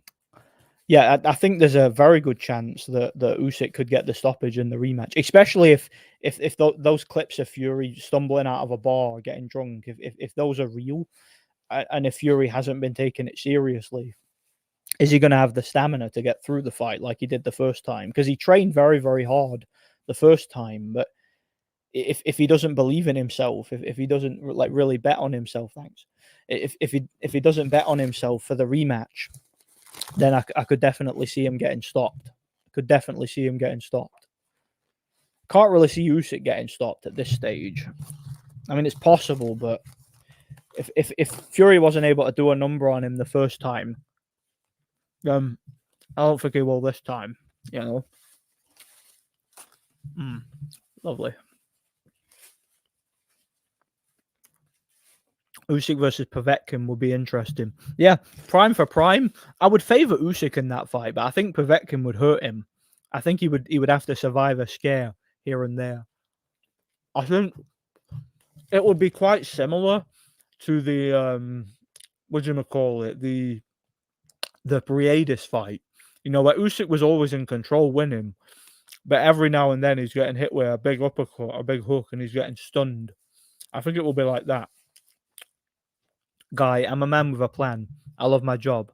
I have a dog. Girl, oh, I love dogs. Guy, I bet he's not as cute as you. Cringe baby talks and laughs. Predator rips out his spine. I can just picture that in my head, I could. Usyk is a true Christian. whereas Fury is lukewarm. You took the words right out of my mouth. See, Fury is a believer. He believes in Jesus, but he's not willing to forsake the things of this world for salvation. Like, he doesn't really seem to understand the concept of humility and repentance. Usyk is a man who's truly humble and who's worked extremely hard for what he's got, and he always gives credit to Jesus. And he's never, as far as I'm aware, he's never sold out for the things of this world, you know? He's truly blessed. I believe it. I believe he's blessed. Usyk managed to bring me back to pro boxing, even just a little. That night, he made life fair. Do you know what? I feel the same way. He brought me back. I was so close to just giving up on boxing, but Usyk is one of them guys who just, you can't help but be impressed, and you can't help but love the guy. How can you not love the guy for what he's done? No one has ever done what he's done in the history of the sport so impressively. You know, taken on those kind of odds time and time again, and prevailed, and done so while remaining humble. It's never been done before, you know. Girls in the audience, covers their eyes and scream. Guys in the audience, yeah, here we go. Yeah, exactly. I think Usyk might go for the stoppage this time, and maybe he realized they almost robbed him in the first fight. Exactly. See, Usyk letting Fury off the hook, and the referee not waving it off. That kind of that could have led to Usyk losing a controversial decision. Now, going into the rematch, Usyk's probably going to be aware of that. Is Usyk going to want to tempt fate twice and allow an opportunity to get robbed? Something tells me that that he's going to be aware of it this time, and he's probably going to make or he's going to have a precaution, you know, to make sure that doesn't happen. That's what it seems like to me. Oh yeah, Usyk's leagues ahead of Holyfield, leagues ahead of him. I mean, his resume speaks for itself. You know, Holyfield was never able to dominate the heavyweights the way Usyk was. And you know, Usyk was able to outdo him at cruiserweight and heavyweight, as far as I'm concerned. But on that note, anyway, I'm going to wrap this one up because I got a few things to do tonight. And yeah, thanks for stopping by, guys. I've enjoyed it, and I hope I made everybody very, very hungry. So yeah. Thanks for watching, everybody. Praise be to Jesus Christ. God bless each and every one of you. And yeah, thank you for stopping by. God bless.